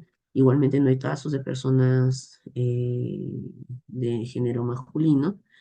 Y de aquí un caso igualmente ha sido de una persona con algún tipo de discapacidad, 3 casos con personas con nacionalidad extranjera y un caso de mujeres embarazadas, ¿ya? Entonces, dentro de ello, nosotros vemos que al valorar, ¿no?, este tipo penal, de lo que se trata de personas, existen ciertos elementos, ¿no? Dentro de ello están las conductas que son las de captar, transportar, trasladar, acoger, recibir y retener, ¿ya? Todas estas conductas son vivenciadas por las víctimas, ¿ya? Y dentro de estas conductas existen medios, o sea, ¿cómo es que llegaron, ¿no?, a captar a esta víctima, a transportarla, a trasladarla, a acogerla, a recibirla y a retenerla, ¿sí? Y los medios que utilizan aquí es que hubo amenaza, existió el uso de la fuerza o alguna forma de coacción, fueron raptadas, existió un fraude, engaño, ¿no? Existió el abuso de poder, ¿no? De repente porque aprovecharon la situación de vulnerabilidad de esta menor de edad, porque hemos visto que es de 0 a 18 años, casi el mayor porcentaje, y si fue adulto igualmente, ¿no?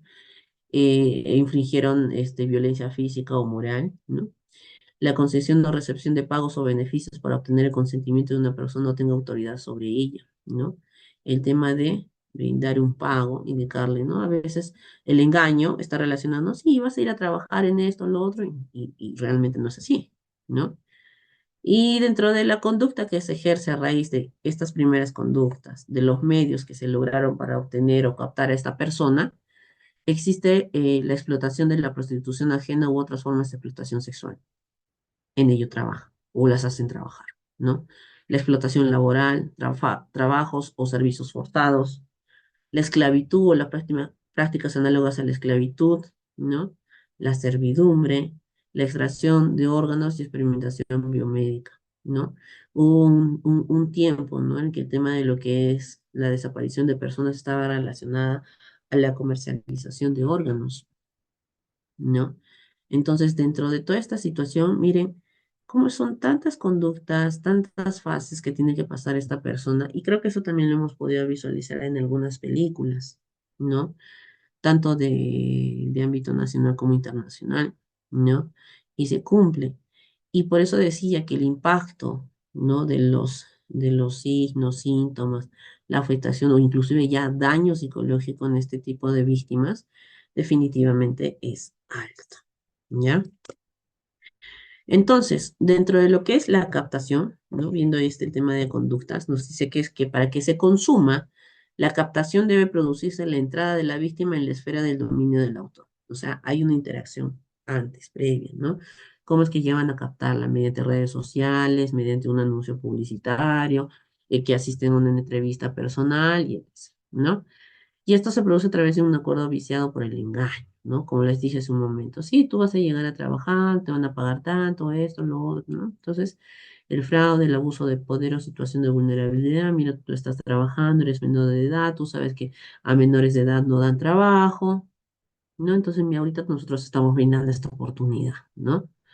Y, o si no, también la captación se da por el tema ya de violencia o ya del secuestro, ¿sí? Viene el transporte. ¿Cómo es que esta situación se relaciona a la conducta de traslado de la víctima al lugar, de un lugar a otro donde se va a dedicar a ese trabajo o a lo que le indiquen, ¿no? Ya sea dentro de lo que es, digamos, aquí Perú o fuera, ¿ya? Entonces, aquí este tema del transporte es esencial que la conducta cree un riesgo prohibido, ¿no? O sea, cómo la trasladan en camiones, en un ambiente hacinado, ¿no? Que muchas veces va a poner en peligro la vida de la persona. A veces van dopadas, ¿no? Entonces hay situaciones de riesgo que se ven en estas personas, ¿no? Ya de por sí, si es que un inicio de la captación se dio por un tema de violencia o secuestro, es mucho más fuerte el impacto, ¿ya? Igualmente el transporte, ¿no? Creo que en algunas películas o en situaciones, o a veces en México se ve, ¿no? Que todo un camión lleno de niños, de personas o mujeres, ¿no? O adolescentes, que definitivamente, pues, en una historia, creo que vi una película, uno de esos camiones logró, bueno, las personas se asfixiaron y murieron, ¿no? ¿Qué más? Si esta situación solo es posible de evidenciar cuando el tratante mantiene una cierta relación de dominio frente a la víctima, ¿no? Lo que le permite controlar el curso de los acontecimientos, ¿no? Claro, yo la secuestré, yo la agredí de repente, o sea, la violenté, o de repente la engañé, entonces yo ya tengo poder, ¿no? Entonces, en este transporte definitivamente la persona va a estar, este, sumisa a lo que se diga, ¿no? O a lo que se haga. El traslado, ¿no? Con esta conducta nos referimos a la concesión o recepción de pagos o beneficios para obtener el consentimiento de esta persona, ¿no? Aquí el traslado es el traspase de control sobre una persona que es objeto de trata, ¿no? Perfecto. A mí, me contactó la persona A, pero ya en el transporte, ¿no? Y ya en mi traslado a otro lugar, esta persona A le pasó, por así decirlo, la batuta a la persona B, ¿no? Entonces ya el momento de cuando digan, no, sí, pero el señor me dijo que me iba a pagar tanto y que iba a trabajar en esto y eso no es lo que me, ¿no? Ah, no, yo no sé nada, pero tú vas a hacer esto. Pero ya les indican qué es lo que se van a, qué es lo que van a realizar, ¿ya? La acogida se refiere a darle albergue o refugio a la persona víctima de trata, ¿no? Es decir, aquí ya estamos a un tema de un alojamiento transitorio provisional, ¿sí? Donde la persona va a tener que ser recepcionada, ¿ya? Aquí ya la recepción es la conducta de recoger a la víctima que es transportada de un lugar a otro, ¿no? Sea el destino final o sea un lugar de tránsito, ¿no? ¿Quién la recepciona? ¿No? Entonces aquí, por eso que el momento, por eso ingresan a la entrevista única en cámara GESE las víctimas, se tiene que indagar, y a veces son extensas estas cámaras GESE, ¿no? Porque se indaga todo este tema desde la acogida hasta el tema de lo que es ya la retención. ¿No? Viene la retención que ya se refiere a toda aquella conducta que contribuye a que la víctima se encuentre en una situación de peligro de explotación, ¿no? Y aquí ya viene el abuso de situación de vulnerabilidad o poder, ¿no? Como les dije, la persona siendo menor de edad, ¿no? Definitivamente ya es vulnerable, ya es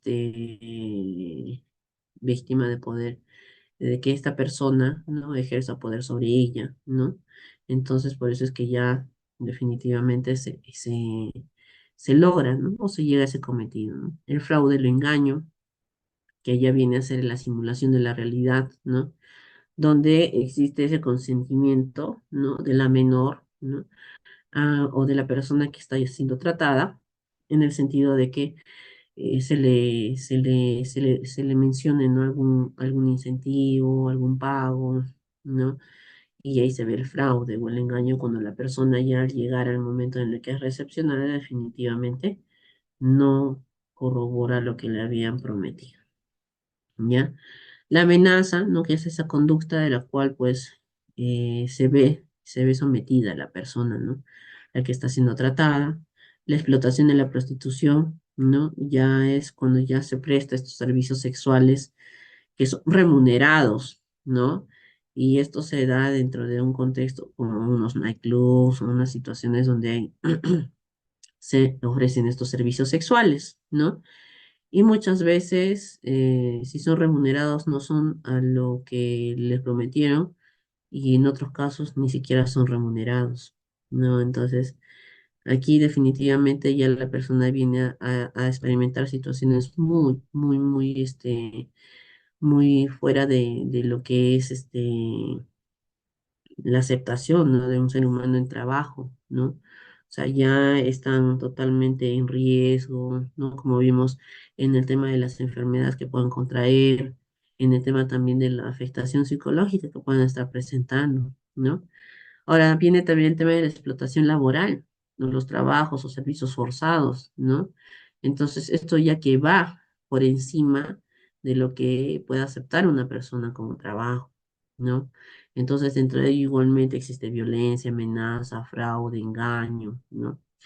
La esclavitud también, ¿no? O sea, cómo es que una persona pueda tener a su cargo cierto grupo de seres humanos y los cuales los vendan o los alquilan, ¿no? Para que puedan realizar ciertos trabajos. La servidumbre también, ¿no? El que presta servicios personales, ¿no? Y en las cuales definitivamente, ¿no? Vienen digamos, a limpiar tu casa, son, por ejemplo, empleadas, ¿no? Del hogar, pero existen las que son remuneradas, ¿no? Inclusive creo que tienen su asociación y todo ello, pero existen las otras personas que llaman a personas de lugares alejados, ¿no? Y les vienen a prometer que les van a pagar cierta cantidad de dinero y muchas veces no les llegan a pagar y realizan muchas, muchas, muchas, actividades, ¿no? Ahora, la extracción de órganos y experimentación biomédica, como les dije, ¿no? El tema de la venta y compra de órganos, ¿no? Entonces, dentro de ello también es una práctica que vulnera a las personas porque están siendo tratadas, ¿ya? Bueno, aquí entramos al tema de violencia sexual, y en el tema de violencia sexual es otro campo, ¿no? En el cual nosotros tenemos que valorar a una persona que está siendo víctima de estos hechos, tanto de abuso como de violencia, como violación sexual como tal, ¿ya? Hasta junio del 2024 se ha tenido 5.944 casos atendidos a nivel nacional por los centros de emergencia mujer, ¿sí? Dentro de ellos, 5.639 casos han sido mujeres y 305 casos han sido hombres, ¿ya?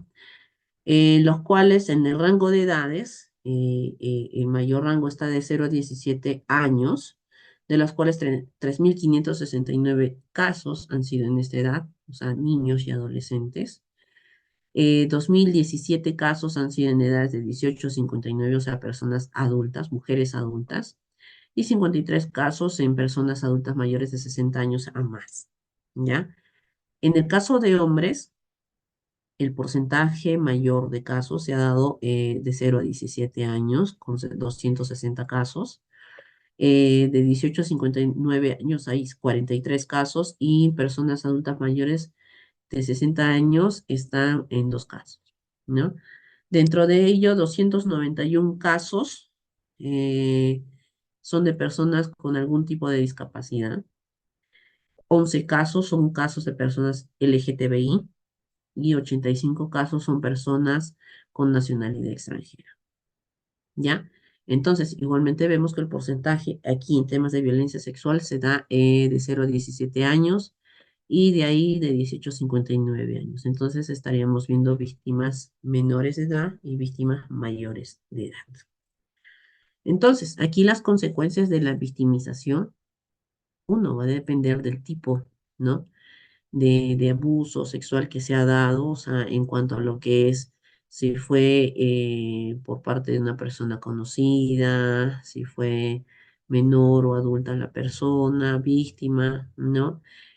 Cómo es que se han podido visualizar o ver de repente lo que es las consecuencias a corto o largo plazo, ¿no? Y esto va a estar relacionado al sexo, a la edad, a las estrategias de afrontamiento que pueda tener cada víctima, y esto está relacionado a sus características de personalidad, ¿no?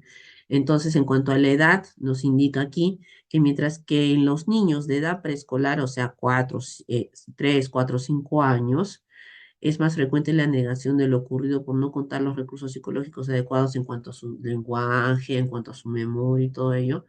Los niños de edad escolar presentan ya mayores sentimientos de culpa y de vergüenza ante el suceso, ¿no? Por eso muchas veces no lo comentan, no lo hablan, no lo develan y después lo develan cuando ya tienen más añitos, ¿no? O sea, ya 10, 11 años, 12 años en adelante es que develan esta situación de que han podido ser víctimas de eh, abuso sexual. Cuando hablamos de 18 años para atrás, se habla más que todo de abuso sexual, ¿ya? Cuando son de 18 para arriba de violencia sexual, porque ya es una relación de persona adulta con persona adulta y definitivamente hay un ejercicio de violencia física ahí, ¿ya? Con personas menores de edad, lo que más se ve son temas de abuso, ¿no? ¿Ya? Porque van a la intimidación, a la amenaza, a la coacción, ¿no? A la manipulación del agresor con la víctima y logran su cometido, ¿ya? De ahí se encontró que las niñas tendían más a reacciones ansioso-depresivas, viendo el sexo, las niñas, y que los niños tenían ya mayor dificultad en la socialización, en el fracaso escolar y en sus comportamientos agresivos. O sea, también hay diferencia entre niños y niñas, ¿ya? Igualmente con los adolescentes. Las consecuencias con los adolescentes son de mayor gravedad porque muchas veces en los casos de víctimas de abuso sexual llegan a quedar embarazadas, ¿no? Ya empiezan a tener huidas del hogar, consumo de sustancias y muchas veces lo que es el cutting, ¿no? Se llegan a cortar o intentan suicidarse. Entonces, aquí un autor importante es Echeburúa y Guerrica Echevarría, que hablan acerca de las consecuencias a corto plazo de abuso sexual en niños y adolescentes. Entonces, ¿qué nos dice? Que hay cambios en el ámbito físico, conductual, emocional, sexual y social. Entonces, dentro de ello, nosotros vamos a valorar que en el ámbito físico, tanto en la infancia y en la adolescencia, van a tener problemas de sueño, pesadillas y cambio en los ámbitos de comida, ¿no? Entonces, eso es lo que nosotros tenemos que valorar. Dentro de lo que es la infancia, la pérdida de control de su interés. Si nosotros estamos viendo que nuestro niño o niña ya a 5 o 6 años vienen a controlar los esfínteres, o sea, el tema de poder orinar y defecar de manera adecuada y todo ello, al ser víctimas de hechos de abuso sexual, definitivamente retrocede, ¿no? Se orinan en la cama, no tienen ese control de defecar, igualmente se defecan en su ropa interior o en la cama, ¿no? Entonces, hay una regresión y eso es alarmante, ¿ya? En lo conductual, en la adolescencia va a haber consumos de alcohol y drogas, huidas del hogar, conductas autolesivas o suicidas, bajo rendimiento académico y en la infancia va a haber hiperactividad, o sea, cambios en su conducta. Si no es hiperactividad, va a haber también aislamiento, ¿ya? Va a haber comportamientos totalmente distintos a lo que nosotros solíamos ver en nuestros niños, ¿ya? En lo emocional va a haber en la infancia y en la adolescencia va a haber hostilidad, agresividad, culpa, vergüenza, depresión, ansiedad, baja autoestima, sentimientos de estigmatización, rechazo del propio cuerpo, desconfianza y rencor hacia los adultos y trastornos de estrés postraumático, ¿no? Y en la infancia, netamente en la infancia va a haber un miedo generalizado. Entonces, continuemos. En el tema de los cambios sexuales, ¿no? Vamos a ver en el infante y en el adolescente que va a haber un conocimiento sexual precoz o inapropiado para su edad. Claro, porque ha sido víctima de un hecho de violencia sexual y definitivamente pues ya va a venir el tema del conocimiento, de querer indagar más sobre esa situación. Les comento rápidamente en un caso. Era una niñita de 5 años, quien su supuesto agresor era su padre biológico, ¿sí? Para esto, la niñita ya tenía temas de sus padres separados y la niñita iba con su papá en ciertas ocasiones. En ese sentido, el padre empezaba a hacer tocamientos indebidos a su hija en la situación de empezar a tocar el clítoris, ¿no? Y lo que la niña en su cámara Gesell, y para eso también la niña en su conducta había tenido pérdida del control de sus esfínteres, inclusive en la misma cámara Gesell se orinó, ¿ya? Empezó a tener pesadillas, ¿no? Ir a la casa del papá, le decía como la casa del terror, y dentro de lo que es la conducta que ejercía el papá sobre la menor, era el tema de la frotación del clítoris, ¿no? El tema de una excitación. Y lo que en su cámara Gesell la niña mencionaba es que le generaba calambritos, ¿no? Calambritos, y eso es lo que ella sentía. Y cuando le pregunta, ¿y tú en algún momento volviste a hacerlo, a intentarlo? Sí, cuando yo me bañaba, ¿no? Me empezaba a hacer mis calambritos, ¿no? Entonces ya hay ese conocimiento sexual precoz e inapropiado para la edad de la menor, ¿sí? Este caso fue muy impactante para mí porque dentro de la conducta psicológica, la afectación que había psicológica que se presentó en la menor era bastante visible, ¿no? Inclusive ya empezaba a comerse las uñas, a jalarse los cabellos, ¿no? Y ya tenía todo un sinfín de conductas que se relacionaban al tema de lo que es el hecho que le realizó el padre, y esto corroborado con lo que mencionó en la entrevista única en Cámara Gesell, ¿ya? De ahí, la masturbación compulsiva, excesiva curiosidad sexual y problemas de identidad sexual en la adolescencia, ¿sí? Y conductas exhibicionistas en la infancia, ¿sí? En la infancia es normal que los niños puedan expresarse. Nosotros vemos a niños, si tenemos hijos de 3, 4, 5 años, o los hemos tenido, definitivamente, o que hayan pasado por esa etapa, a veces, ¿no? Se muestran, andan por la casa calatos, desnudos, y es momentáneo, son situaciones espontáneas que se dan, que es muy distinto en un niño que viene ya a tener este tema de conductas exhibicionistas cuando es constante, ¿no? Se empieza a tocar sus partes íntimas, las muestra sus partes íntimas, toca las partes íntimas de las personas adultas, ya sea padre, madre, hermanos, ¿no? Y empieza a hacer ciertas conductas, ¿ya? Entonces ya ahí viene a ser un tema de alarma.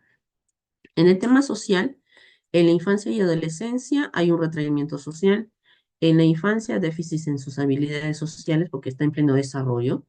Y en la adolescencia, conductas antisociales, ¿ya? Y aquí vamos a ver el tema a largo plazo, o sea, en personas víctimas en su etapa de infancia y cómo es que llegan a tener las secuelas y en la etapa adulta, ¿no? Igualmente, lo físico, lo conductual, lo emocional, lo sexual y lo social. Dentro de lo físico vamos a ver que las víctimas ya adultas, ¿no? Van a tener dolores crónicos generales, hipocondría, trastornos de somatización, alteraciones en su sueño, o sea, pesadillas, problemas gastrointestinales, desórdenes alimenticios, especialmente lo que es la bulimia y la bulimia anorexia, ¿no? Que diga la bulimia nerviosa, ¿ya? En lo conductual vamos a ver que es una persona adulta con intentos de suicidio, consumo de alcohol y drogas, trastornos disociativos de su identidad, o sea, una personalidad múltiple. En lo emocional, depresión, ansiedad, baja autoestima, estrés postraumático, trastornos de personalidad, desconfianza y miedo en los hombres, dificultad para que pueda expresar o recibir sentimientos de ternura e intimidad. En el aspecto sexual va a haber fobias o aversiones sexuales, falta de satisfacción sexual, alteraciones en la motivación sexual, trastornos de la activación sexual y del orgasmo, creencia de ser valorada netamente por el sexo, o sea, ser como un objeto sexual, ¿no? Y en lo social va a tener problemas en sus relaciones interpersonales, se va a aislar y va a tener dificultades en la educación de sus hijos. O sea, cuando tiene hijos va a tener dificultades. Y más cuando de repente se toquen estos temas, ¿no? De la educación sexual hacia los hijos, y definitivamente va a ser un tema totalmente que va a rechazar esta persona que ha sufrido de abuso sexual en la infancia, ¿no?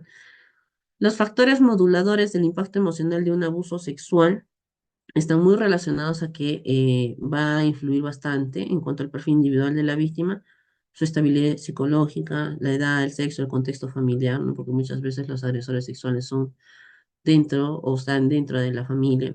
Dentro de las características del acto de abuso, se va a tener que valorar la frecuencia, la severidad, si hubo o no existencia de violencia, ¿ya? Relación con el abusador, ¿no?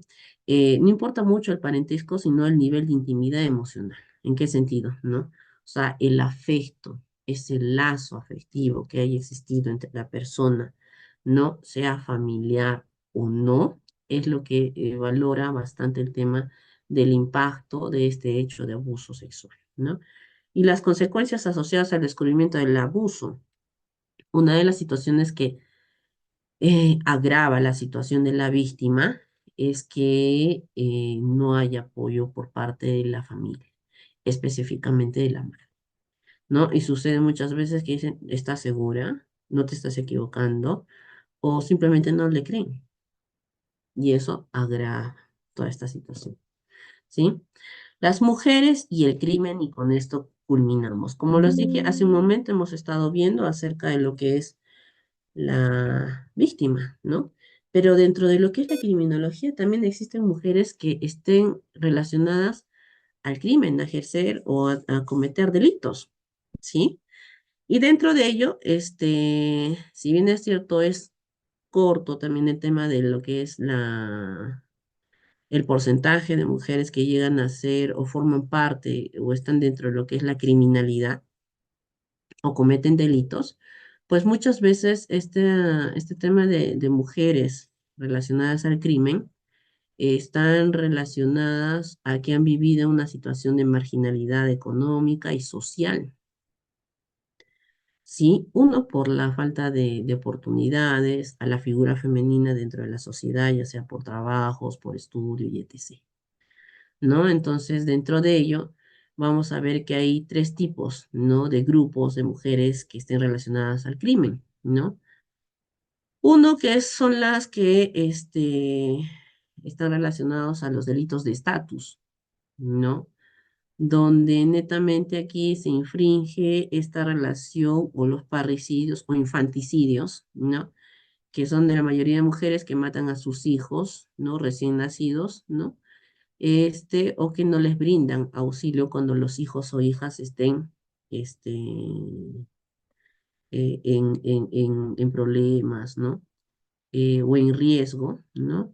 Y que muchas veces estas mujeres que llegan a cometer estos delitos de parricidios, infanticidios, filicidios, han sido agredidas por sus parejas, ¿no?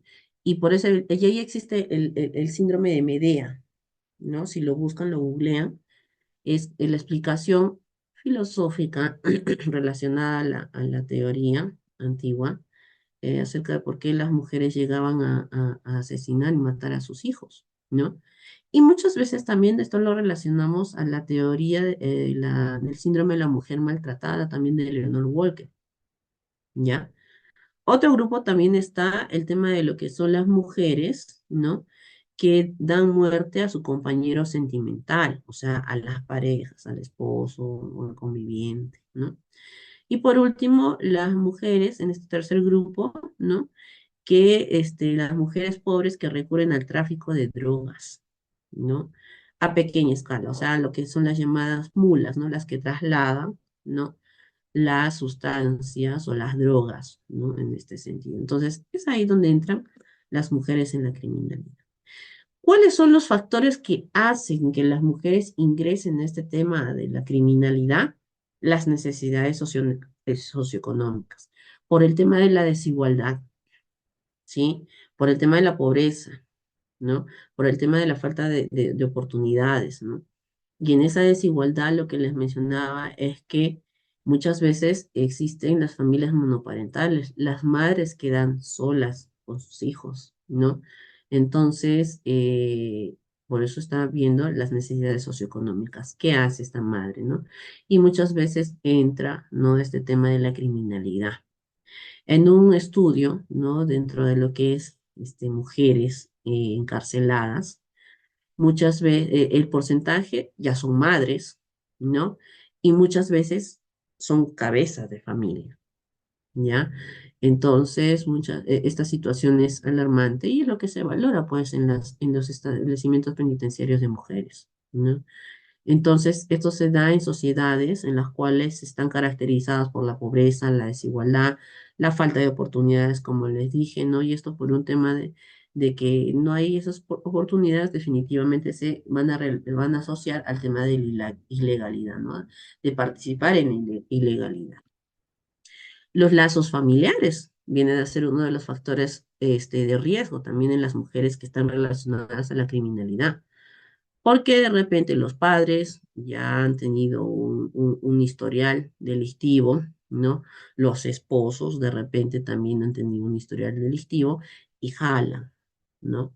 Jalan a las esposas, a las parejas, a esta situación de poder delinquir. ¿Mm? ¿En qué delitos o cuáles son los delitos que cometen más las mujeres? Narcotráfico, no en tema de trata de personas, parricidios, filicidios, robo, hurto y en poco porcentaje el tema de violencia sexual u hostigamiento sexual. Y otro tipo de violencia, ¿no? Violencia psicológica, física, ¿no? Y que definitivamente pues lo realizan hacia el género masculino, ¿sí? Entonces, con esto terminaríamos esta ponencia, esta clase, y espero haya sido de su agrado.